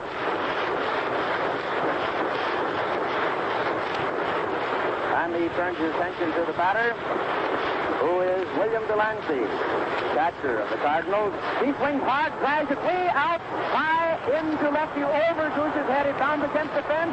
It's good for 2 bases, and he scores the runners. He's now held at second on the throw-in, and both Medwick and Rip Collins come in on that 2-bagger of Phil Delancey. A hard drive over Goose's head. So now it's 8-1 in favor of the St. Louis Cardinals here in the first half, the sixth inning of the first ball game of the 1934 World Series. Ernie Orsatti follows into the plate. He's up there already taking position in the batter's box. Elon Hogsett finally gets the ball back. He wipes his hands off on the rosin bag. Takes hold of the ball again. Phil Delancey down on second. 2 out. 4 runs in this inning. Swings, and here's the pitch, and it's a tall strike right straight over, and a 31 buck. Orsatti was looking for that shine right here at the moment, and the ball goes back to Mickey Cochran, the pitcher. Winds up. Shoots it in. He swings hard at it. The grounder down to the second base of Charlie Gehringer, and he's out at first. Gehringer to Greenberg. Out at first. Gehringer to Greenberg. 4 runs in that inning, and here's Tom Manning to tell you a resume of how those 4 runs happened. All right, Tom. Boy, that was really an inning. Dizzy Dean was first up. After he was razzed for missing one by the crowd, he just shook it off and then got a hold of one and doubled to left field. Pepper Martin singled to center, and Dean scored. He almost missed that third base bag over there. Bob Owens and umpire Reardon had a bit of a conference, and the umpire thought that size 9Q or better of Dizzy Dean had just nicked the cushion.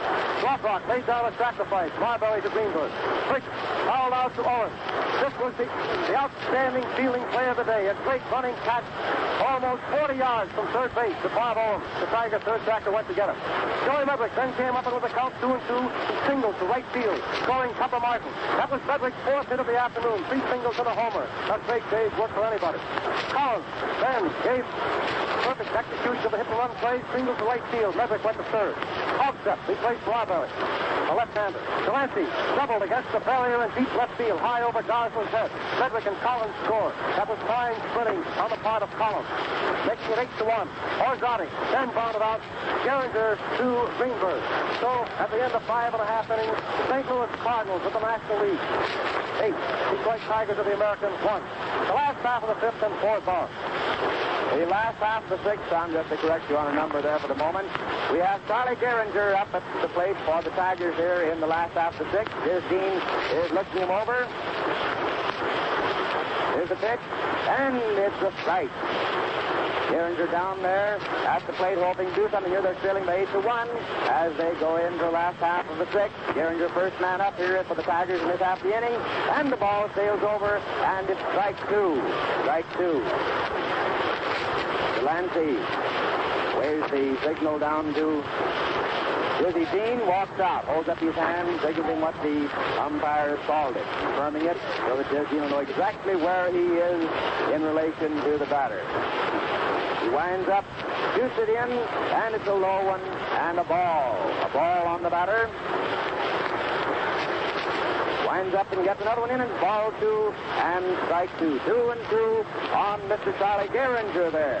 Dizzy Dean winds up, shoots it in, he whams it down to first base. First baseman, and he tosses it over to the pitcher. Dean coming over to Rip Collins. Rip Collins knocks the ball down, picks it up, and Dean coming over fast at the toss on him. Got there just barely ahead of Charlie Gehringer, who was plenty fast on those pins of his, and there's one gone. That's always a beautiful play on the ball diamond. When the ball drives down, goes to first baseman. The pitcher comes over, crosses the plate, taking the throw from the first baseman who has gotten it from the batter. It's always a pretty one when it's executed right. And it had to be executed fast then because it was a hot drive which he knocked down. Here's Hank Greenberg up at bat. Here's the pitch. The drive over second base. A line drive. And Nate Marquardt had it. He shoots out but not quite. The ball comes up. It shoots it in to second base. And the escape at second. It scored as a hit and an error. A hit and an error. He came in fast for that ball awfully hard. It bounded up just about a yard in front when he was trying awfully hard to get it. Hit him in the chest, bounded off the edge it. And Hank Greenberg is down on second on a hit and an error on center field, Ernie Orsatti. Hank Greenberg is on second, one out. And Goose Goslin, Leon Allen Goose Goslin, left fielder of the Tigers at bat. He bats left, bats left-handed, but throws right, you know. Here's the pitch, and he swings hard, goes clear down on one knee, turns clear around. If he'd gotten a hold of that one, it certainly would have gone places. He gave it all the heft that he has, and believe me, Goose has plenty of heft. We were talking to him last night, and he was talking about what big things he hopes to do in the series. All of them want to do that. Their hopes, and he swings hard again and misses the ball, getting nothing but a lot of air on the end of his bat for his trouble. Goose and all the boys on these two teams, great fellows, and anxious and hopeful for what they can all do in the series. Hank Greenberg on second, one out, strike 2 on the batter, Goose Goslin in the batter's box. Dean again takes that lazy stance, takes the wriggle from Delancey, makes the stretch, winds a hand, it shoots in, and a little easy one down it. It gets the shortstop and third baseman, and Hank Greenberg comes in and scores. Either one up to get to it, and it's a single for Goose Goslin. Both of them tried hard, both Leo DeRocher and Pepper Martin, both of them trying to get to that ball, but it was just him crossing. A hit for Goose, scoring Hank Greenberg in second, and that makes the score 8-2 here in the last half of the sixth in favor of the St. Louis Cardinals. William Rogel, Billy Rogel is at bat next. Wears the big number 7 on his back, the white Tiger uniform. The Cardinals in their Euro uniform, the light gray with the red figures. The Cardinals. There's the pitch to Rogel, man on first. And he drives one hot down to the second baseman. Then shoots it over to first. The man is out. There was no time to make a double on that.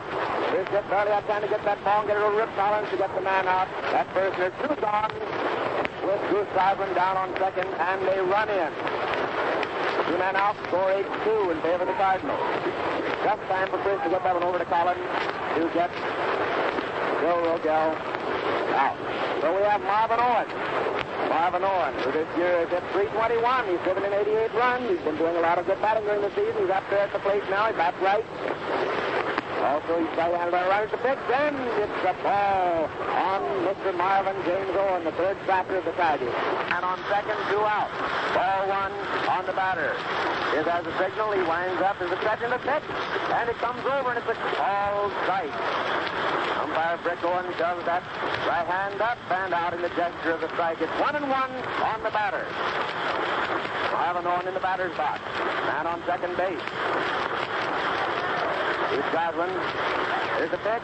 He swings hard, but gets nothing for his trouble, and it's 1-2. Ball 1 and strike 2 on the batter. 2 out. 1 run in. 8-2 favor the Cardinals. Here's Dean again, looks in. He has a very lazy chance to make that signal and winds up, makes the stretch, and it's a foul. Back of the plate, looping into the first here.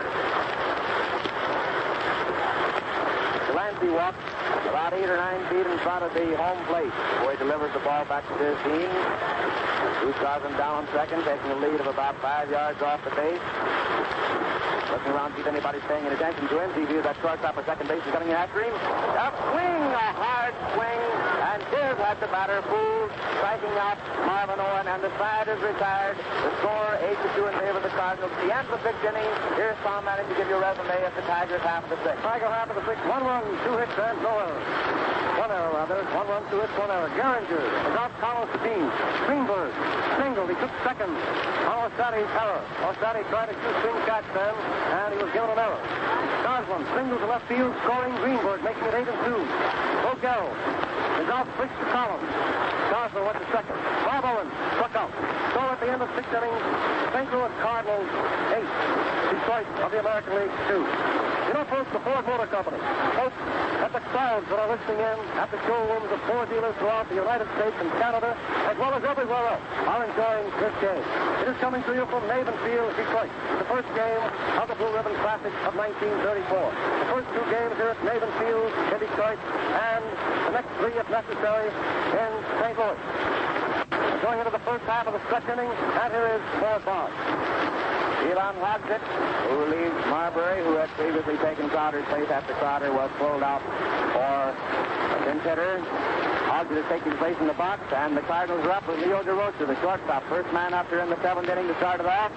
He's at bat, taking place in the box. There's the pitch, and it sails in and is called. The ball is wide to a right-handed batter, wide outside of the plate.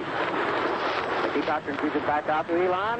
He takes it, winds up. Here's the pitch, and he drives one down to the shortstop, who has to leap into the air, pull it down. Rogel begs it over to Greenberg, and the man is out. That ball took a bad down, and Bill Rogel gets a nice hand from the fan for leaping in the air, steering that ball after it made a bad down.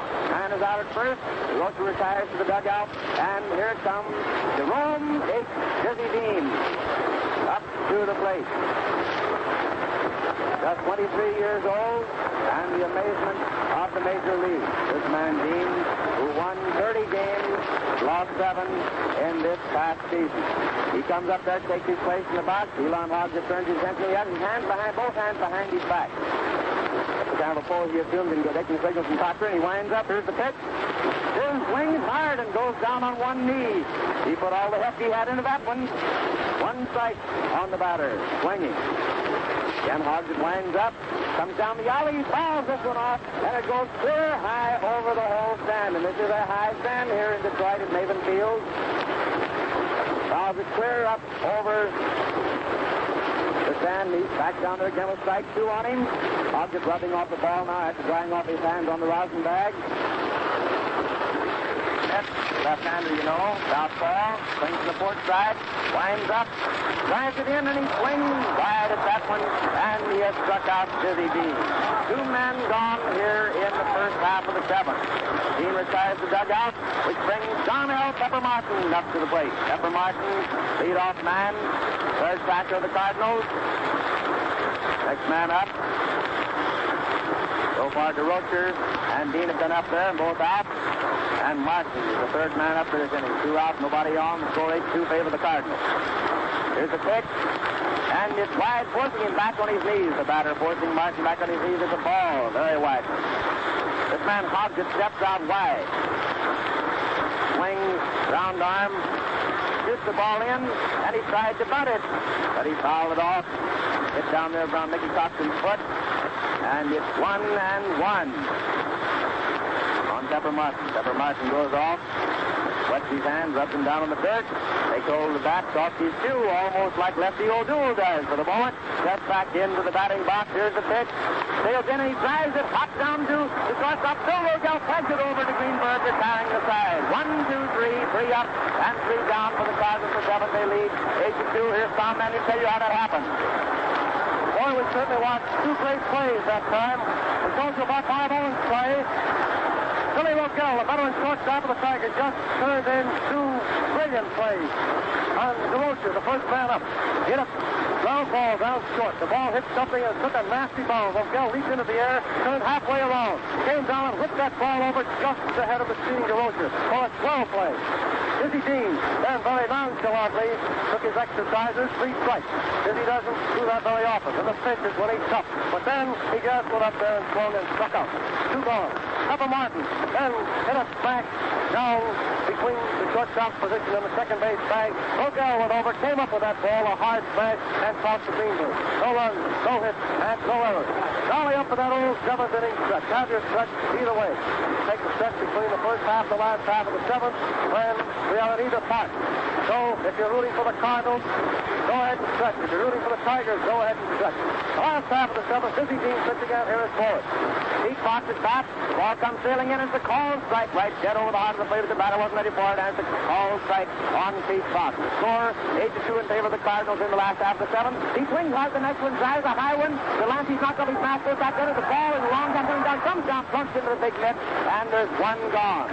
Irvin Fox, Pete Fox, the right fielder of the Tigers, is out. He retires to the dugout after Delancey takes that pitch. The ball right up, foul back of the plate. A very, very high one. Dean walks out to the pitcher's mound again. Delancey gets his mask on and just each side to a pitch comfortably over the ears. And here is Elon Dexter Hodgson. Left-handed pitcher, and he bats left. He's up there to take his place in the batting order. He winds up. Here's the pitch. He tried to bunt, and he missed the ball, and it's strike 1. The bat got away from him, rolled halfway out to the pitcher's mound. He tried to bunt that one, lost his hold of the grip on the bat, and it's strike 1. Strike 1 on the batter. Hogs it. 1 out. Nobody on. Last half of the 7th. Score 8-2 favor the Cards. Ball floats over, and it's called ball 1. He was outside, way wide. Tried to change the pace, but couldn't get it over the plate. 1-1 on the batter. Nobody on. He swings the next one, drives it down to the shortstop. 2-2. Legs it over to first. A nice fast play. The ball got there just ahead of Hodgett, and 2 men are out. 2 men are out, and Joyner White ahead of the batting order for the Detroit Tigers, the American League champions of 1934. The first game of this 1934 World Series with the St. Louis Cardinals. Joyner White is back. Score 8-2 in favor of St. Louis. 2 men out. Winds up. Here's the pitch. And it's ball very low over the plate. It's ball 1. He taps the plate. Got that big black bat of his again. He looks over the pitch. It comes sailing down, and it's a called strike. 1-1. Rick Owens calls it. Down there at home plate, umpiring at home today. Bill Clem's down on first. Geisel on second. Here's the third. Here's the pitch. He winds up, shoots it in, and it's ball 2. 2-1 on the batter. Dean hitches up his trousers on the right side. Again takes that lazy stance with his foot on the rubber. Looks into Delancey for the signal. Now he's heading to Demon. Starts that wind up. The half wind up, shoots it in, and the batter swings hard. It's down the way of the catcher. It's strike 2. 2-2. Delancey keeps the ball hard back to Dean there, plunks into the net, and again he assumes that stance on the mound. Right foot forward, both arms hanging lazily. White steps out of the box for the moment, steps back from the plate. Count 2-2 on him, 2 out. Steps back up there now to face the pitcher, the wind up, and the pitch, and he fouls it high up over the stand. Back of home plate. Ball sailing high over there. Delancey gets a new ball from umpire Brick Owens. Shoots it back in to Dean. Trace is out here calling encouragement to his men. Putting a lot of pepper into this infield. The outfielders move a little impatiently. Here's the pitch. It comes in and it's a call strike. He floated one over there, fooling Joyner White. And it's strike out. A call strike on Mr. White. And the side is retired. The score is 8-2.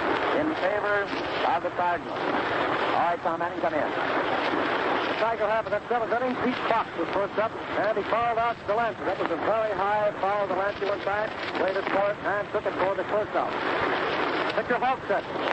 Then out to Rocha to Collins. This is a fast play by Leo DeRocha, the Cardinals shortstop. And Jojo White up there with 2 strikes. And Dizzy Dean, very nonchalantly, pops in a change of pace, offering as big as a pineapple. And White let it go by for a called strike and the 3rd out. At the end of 7 innings, we find the National Leaguers, the St. Louis Cardinals, 8, and the American Leaguers, Detroit Tigers, 2. Now, as he starts the 8th inning again, the Tigers have that old black ball out, tossing it around. Looks like a piece of coal. They tell me they've used that ball or warming up before each inning practically all season.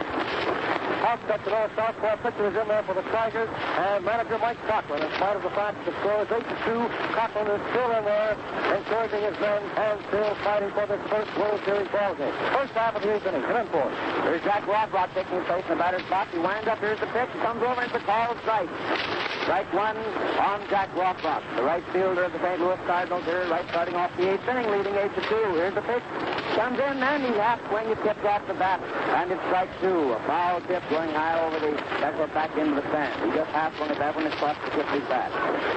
New ball goes back to the pitcher. Elon hogs it.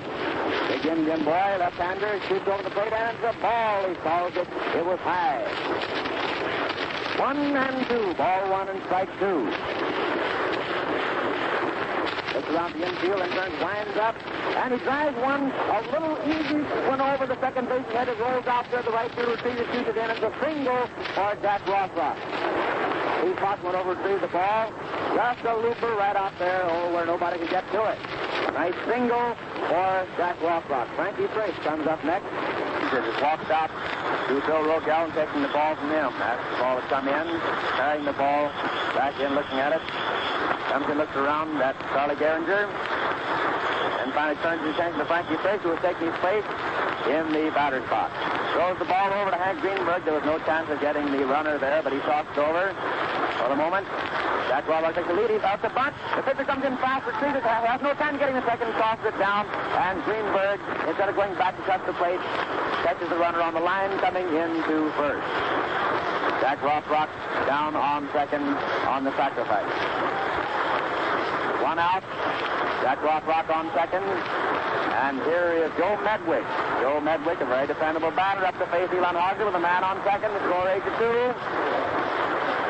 Hogger's taking his place back there now with his left foot on the rubber. He looks around at Jack Rothrock, who's taking the lead off second.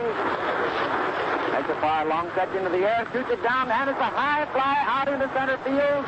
And Joe White goes back, is under it and has it. The runner starts down to third. He makes a high throw on down to third, but it was a little wide of the bag, and he flags in safely. Jack Rothrock is down on third base. 2 out. After Joe Medwick's flag to Joe White out in center field, which brings Rip Collins. Rip Collins, Cardinals' first batter. Next in the batting order up to bat. Man on third, 2 out. Score 8-2 in favor of St. Louis in the start of the 8th inning. Hogger takes the ball, goes in the glove a few times, and walks over, picks up the rosin bag, drives his hand, again tunes that stand. He's had both hands behind his back, cross, looks into the signal, finally winds up, shoots the ball in. It's a bounder down to second base. Gehringer takes it, shoots it down to first, and the side is retired. All right, Tom Manning, you can tell how things happened in the Cardinals half of the 8th inning. Here's Tom Manning. Jack Rothrock was first up, and he singles to right center. Frankie Fish laid down a pretty sacrifice and was out. Pitcher offset to Greenberg. Greenberg tagging Fish on the line. Joey Medwick then got a hold of one and drove it deep into left center field. Joe White going back to make the catch. Jack Rothrock went to third. Collins and hit a ground ball down second base plate. Charlie Gehringer came up with it. Tossed to Greenberg, retiring the side. No run, one hit, and no errors. And so it was the last half of the 8th inning. St. Louis Cardinals of the National League are out in front, 8-2.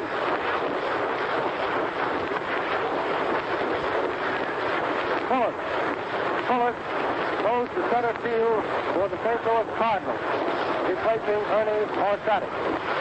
Fuller in center field for the Cardinals. Last half of the 8th inning, and manager Mickey Cochran, who's back from left-handed, will lead off for the Tigers. Come in for it.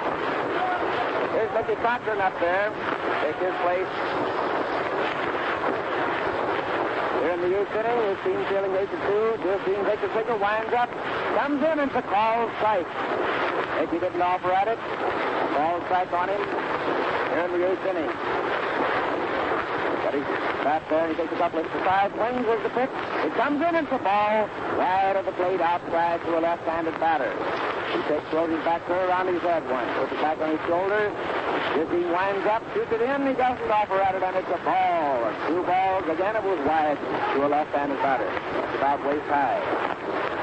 Josephine adjusts his shot. That wasn't quite to his liking. Takes that lazy stand. The Lancey signaling to him. As he's standing there swinging his bat. Here's the pitch. He drives it down to the shortstop, and DeRocher shoots it over to Collins, and he's out. Easy ball put across up the handle, and locked up in the infield. They shoot the ball around. One gone. Here in the eighth inning, the Cardinals leading 8-2. Next man up is Charlie Gehringer, sparkling second baseman of the Tigers. Makes a couple of raps at the plate. Got a big white bat. Places on his shoulder. He bats left. Here's the pitch. It's a called strike again. The first ball that comes over. Just about waist high and dead over the pan. A called strike on Charlie Gehringer, who did not offer out at all. Kept his bat on his shoulder. He looks good. Dean winds up, shoots in, tries again that change of pace. The floater coming in, and it's wide of the plate by quite a bit. One ball and one strike. One out, nobody on. Gehringer at bat, count 1-1 on him. Here's the pitch. He drives the ball far, wide, and high, way out into left center field, and Ducky Medwick came over and got it. Incidentally, we got a change in outfielders at the start of this inning. Dick Bullis. Dick Bullis replaced Arcati in the Cardinal center field. Two men are gone, bringing Hank Greenberg up to bat again. Hank Greenberg wipes his hands in the dirt, takes hold of his bat, swinging it down towards the plate. Takes a couple of half swings with it now over the plate, and Dean is looking for that signal. He winds up with that half swing of his, shoots the ball in, and again the first ball into the batter, the called strike. Rick Owens indicating it. Two out, nobody on. One strike on the batter. Here's the pitch. A called strike. He's got a one in there. He just turned it over. A fast one and a hot one right dead over the plate, and it's a called strike. Strike two on Hank Greenberg. Two men out, nobody on. Last half of the eighth, the score 8-2 in favor of the St. Louis Cardinals. Hank Greenberg is back for the Tigers. Here Dean gets the signal, winds up. It's a fast windup. He shoots in. It's a hard-driven ball. Way out. It's over into the stands for a home run for Big Hank. Another one of his specialties, and the Tiger rooters over in there getting their chance to let go of the things. A big cloud of paper, little bits of it have been let go. They're floating down outward as Hank Greenberg stops around the bases, comes in and crosses home plate, steps on it. A home run for Hank Greenberg, makes the score 8-3. He drove it high into those left field bleachers, where those 17,000 bleacher right got up and whooped over their hero Hank Greenberg, drives into their midst. This team looking the next batter over, which is Goose Goslin. Always a dangerous man at the plate. Shoots the ball in, and the Goose fouls it high. Delancey knocks his mask off, goes back after it.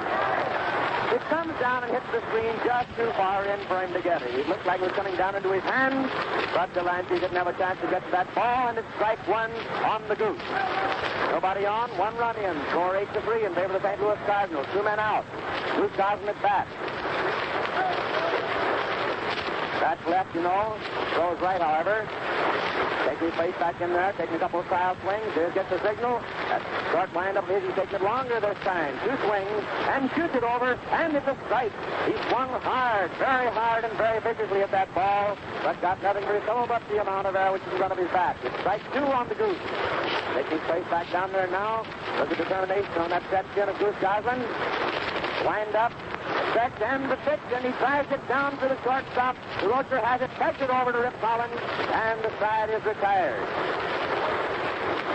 8-3 in favor of St. Louis. As we come into the last half of the eighth, here's Tom Mann to tell you about the Cardinals half of the eighth inning. Here, come in, Tom. Tiger half of the eighth inning, we saw Phillips going into center field for the Cardinals. Mickey Cochrane was first up, and he was out. DeRocher to Collins. Charlie Gehringer, then fly to Joey Medwick. Medwick going into deep left center to make the catch. Hank Greenberg then got a hold of one and parked it high into the left field bleachers for a home run, making it 8-3. Goose Goslin then balled it out shortstop to DeRocher to first baseman Collins. The Tiger half of the eighth inning, one run, one hit, and no error. So at the end of eight innings, St. Louis Cardinals of the National League 8 and the Detroit Tigers 3. We go to the ninth inning of this first game of the World Series at Navin Field, Detroit. Pete Hoffstetter, the southpaw pitcher, is presently in the box for the Tigers, and Cochrane is behind the back. First half of the ninth, and Delancey of the Cardinals is first up. Bill Delancey, the Cardinals catcher, is first up there. He's got a big bat. Got his paraphernalia off. Comes up. Here's the pitch. And it's a ball. Wide of the plate. That's left. The ball was wide and outside. The left-handed batter. Hogg just got the ball again, and the signal is the pitch. Shoots it in, he fouls it up clear into the press box. And the pressman has the ball. Is he going to return it? Well, that's the question here at the moment. Usually balls go back into the playing field, but somebody wants a souvenir of the 1934 World Series, and it stays up in the press box.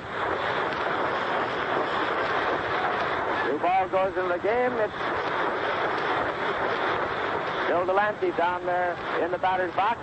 He winds up. There's the pitch. Shoots in, and it's strike two. He swung hard at that one, but connected with nothing at all. Goes off and wipes his hands. He's in dirt. Takes his place back at the box. Taps the plate. Here's the pitch. It's a ball.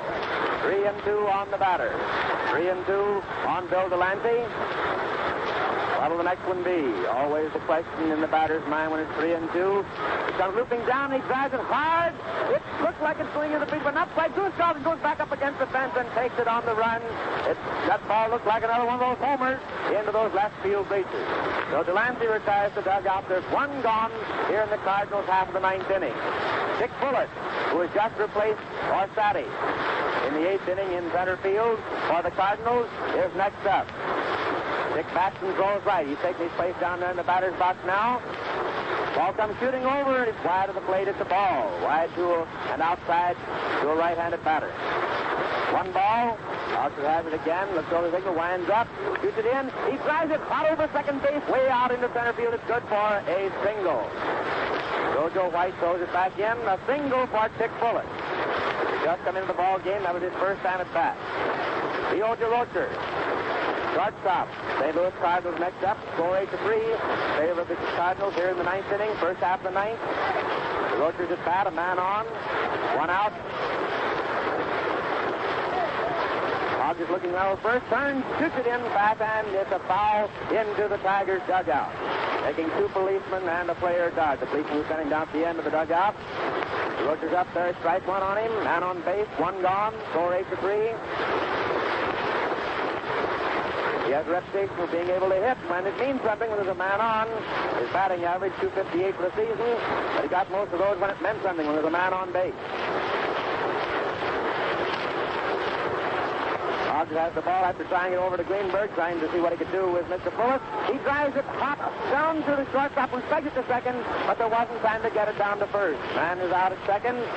Dick Bullitt and DeRocher is on first base with two outs. Dizzy Dean comes up. Dizzy Dean, and he's getting a nice hand from the fan. As he walks out of the dugout, comes sailing very slowly up to the plate, walks around back of Bickle, and then Mickey Cochran to take his place, wipes his hand in the dirt, picks up the bat again, taps the plate, and lengthens his grip on it, looks back at the pitcher. Here's the pitch. A bounder right down towards second. It's fielded by Gehringer, who runs over, steps on the second base, forcing the runner out at second. That was the ninth inning for the Cardinals, who lead 8-3, and here's Tom Manning to tell you about it. In the final half of the ninth inning, Delancey was first up. Delancey fired deep to Gosnell. That was a nice running catch by the Goose, playing over a bit toward left center, and drives back into left field to snag that long drive. Dick Bullitt, who recently replaced Orsatti, single to center field. Here's DeRocher, then forced Bullitt, Rogel to Gehringer. And Dizzy Dean, after fouling several pitches, then forced DeRocher down at Gehringer unassisted. That was a ground ball hit very close to the second base flag. Before we go to the last half of the ninth inning, St. Louis Cardinals 8, the Tigers 3. Come in for it. Time this afternoon, now you might hear this World Series baseball game. Here we have William George Rogel. Back, and he fires off the first pitch here in the ninth inning. Driving it back on a foul into the grandstand, the upper tier. The ball sliding off the top of the bat. His Dean's out there looking over the signals again. He winds up. Rogel's at bat. Here's the pitch. It's a ball. Wide of the plate, and it's 1-1. Bill Rogel at bat in the ninth inning. First man up. Winds up, and here's the pitch again. Comes shooting in again. It's outside, missing the corner, and it's ball 2. 2-1 on the batter. Ninth inning with the Cardinals leading 8-3 over the Detroit Tigers in its first game in Navin Field. Here's Jay shooting a pitch in again. He swings and fouls the other one back high into the grandstand. Just left the plate. Bill Rogel steps out the batter's box. Steps back again, adjusting his cap. Taps the plate. Has a big black bat over his shoulder. Takes a couple of tire swings. There's his winding up. Takes a double wind up this time. Steps out of the batting box. And he's swinging up arm again. He starts into his wind up again. Takes the stretch and shoots the ball in. And with a change of pace, he drives it down over the left base. Right into left field over the third baseman's head. A nice single for Bill Rogel here in the ninth inning. These Tigers have had a reputation for plenty of runs, piling onto a pitcher in the ninth, and the crowd is warming up. It's starting to Detroit Rooters here in Maven Field, trying to get hot and start a rally here in the ninth inning for their team, their wild, his favorites, favoring their home grounders. They're trying to start something. The old familiar. Hot drive, stop it, Biggie. It's down, dropping left over to the first baseman, who runs over and touches the barrel. That hit serves hard in the leg, down it right over to first. Rip Collins took it, stepped on the bag for the out. There's a man down on second now. Bill Rogel down on second. One out, one on.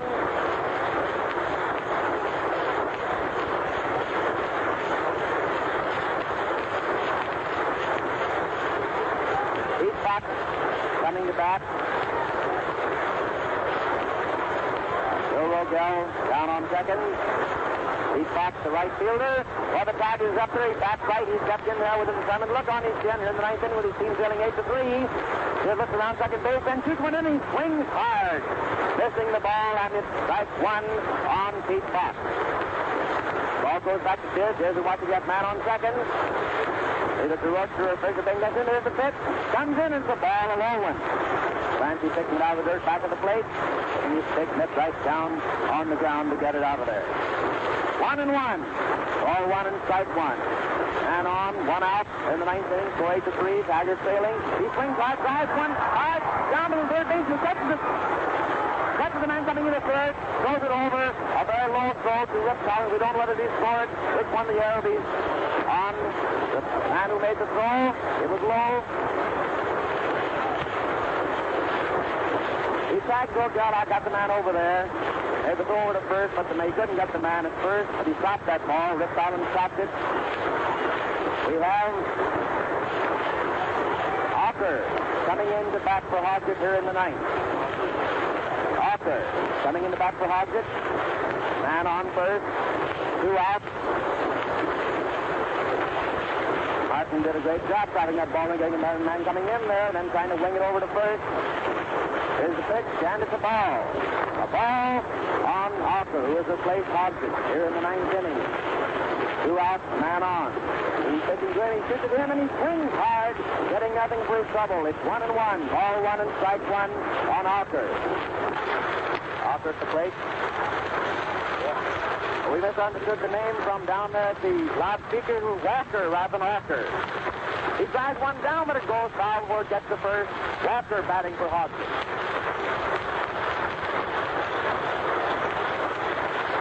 These two men here on the Tiger team, coming over the loudspeaker, the man was announced in the dugout. Walker batting, Gary Walker.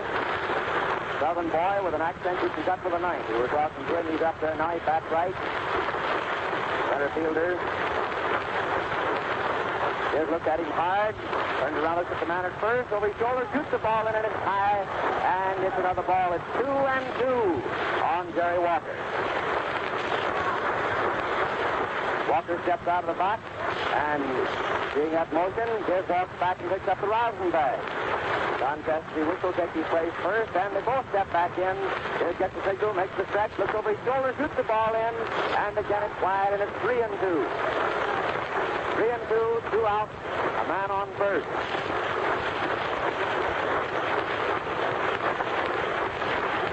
Shots on first. Here's the pitch. He swings hard for the third strike, and the end of the ball game. Jerry Walker missing the offering of his team. The broadcast of this game has been sent to you by the Ford Motor Company, builders of Ford and Lincoln Tires and Ford Trucks. You're cordially invited to be their guest again tomorrow when the World Series battle is resumed at Maven Field. And in the meantime, watch the Fords go by. Now we'll turn the microphone over to Tom Manning. who'll give you a summary of the game and its highlights. All right, Tom Manning, come in. For the benefit of our many friends who have just tuned in, the final score of today's first game of the World Series, the Cardinals 8, the Tigers 3. The Cardinals 8 runs on 13 hits. The Cards made 2 errors. The Tigers 3 runs, 8 hits, and 5 errors. Things went along rather smoothly in the first inning with no score. In the Cardinal half of the second inning, Delancey was out on a fly ball to Gosling. Orzani then singled to left field. Rosa was up. He was out on a fly to White. Dean then drove to O'Gell, and Orzani was safe at second base on Geringer's error. Pepper Martin then with 2 on and 2 out, hit a ball to third. He was safe at first on a wide throw. Rothrock singled to center, scoring Orzani and Dean.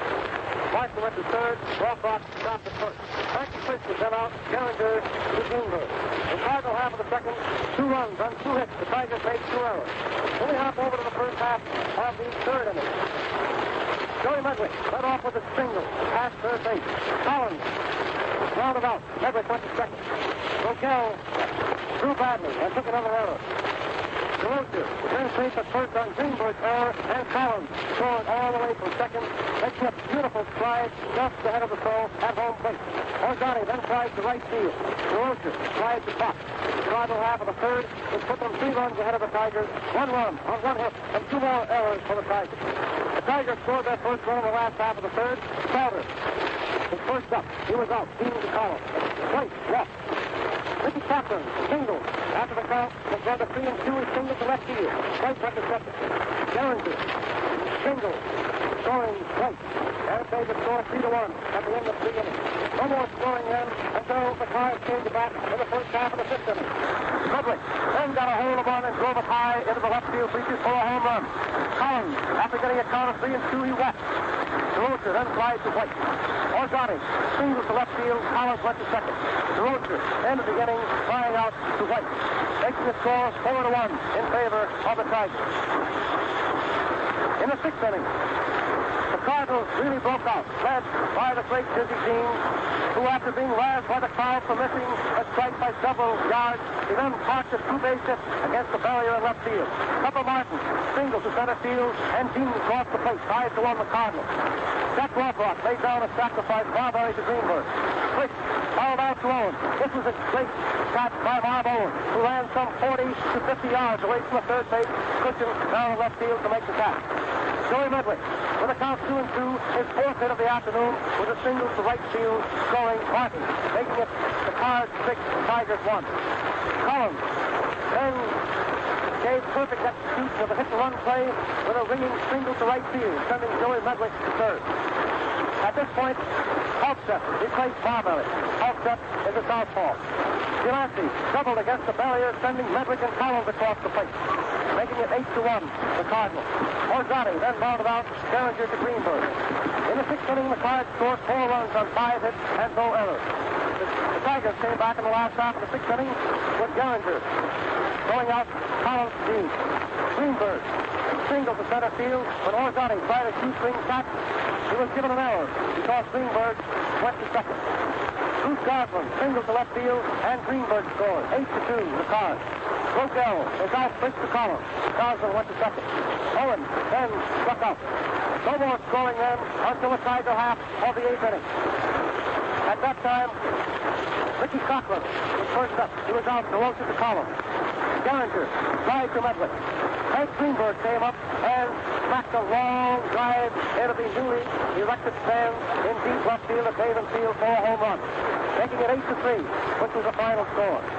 The Tiger half of the 8th inning, 1 run, 1 hit, and no errors. So the final score and summary again. The St. Louis Cardinals, representatives of the National League, 8 runs, 13 hits, and 2 errors.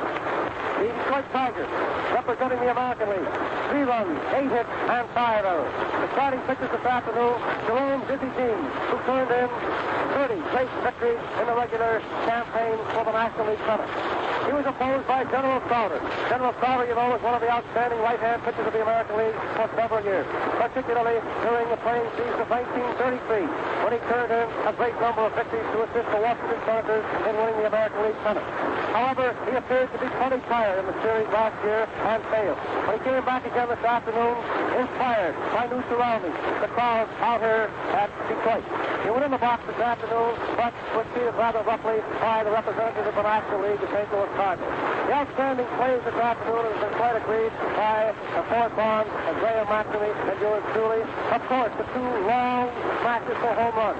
Both in the left field bleachers. One by Joey Medrick of the Cardinals, the other by the first baseman Hunt Greenberg of the Tigers. Bob Owens started that long foul. It was a pippin. Anytime a third tracker goes 40 or 50 yards down the left field with his back to the plate, that is easily the outstanding play of the day. Billy Rosell turned in two great plays in the seventh inning. He leaped into the air for a bad boundary, got his man at first. Then a fly ball was sandwiched in between. And for the third out of that seventh inning, Billy Rosell dashed over close to second base cushion, went down on one knee, and came up with a skipper that was a swell play and got it over to first base for another out. And now, don't forget, weather permitting, the Ford Motor Company brings you another World Series game tomorrow at 1:15 Eastern Standard Time. The report of this first of the 1934 World Series between the St. Louis Cardinals and the Tigers of Detroit was sent to you through the facilities of the National Broadcasting Company. Goodbye.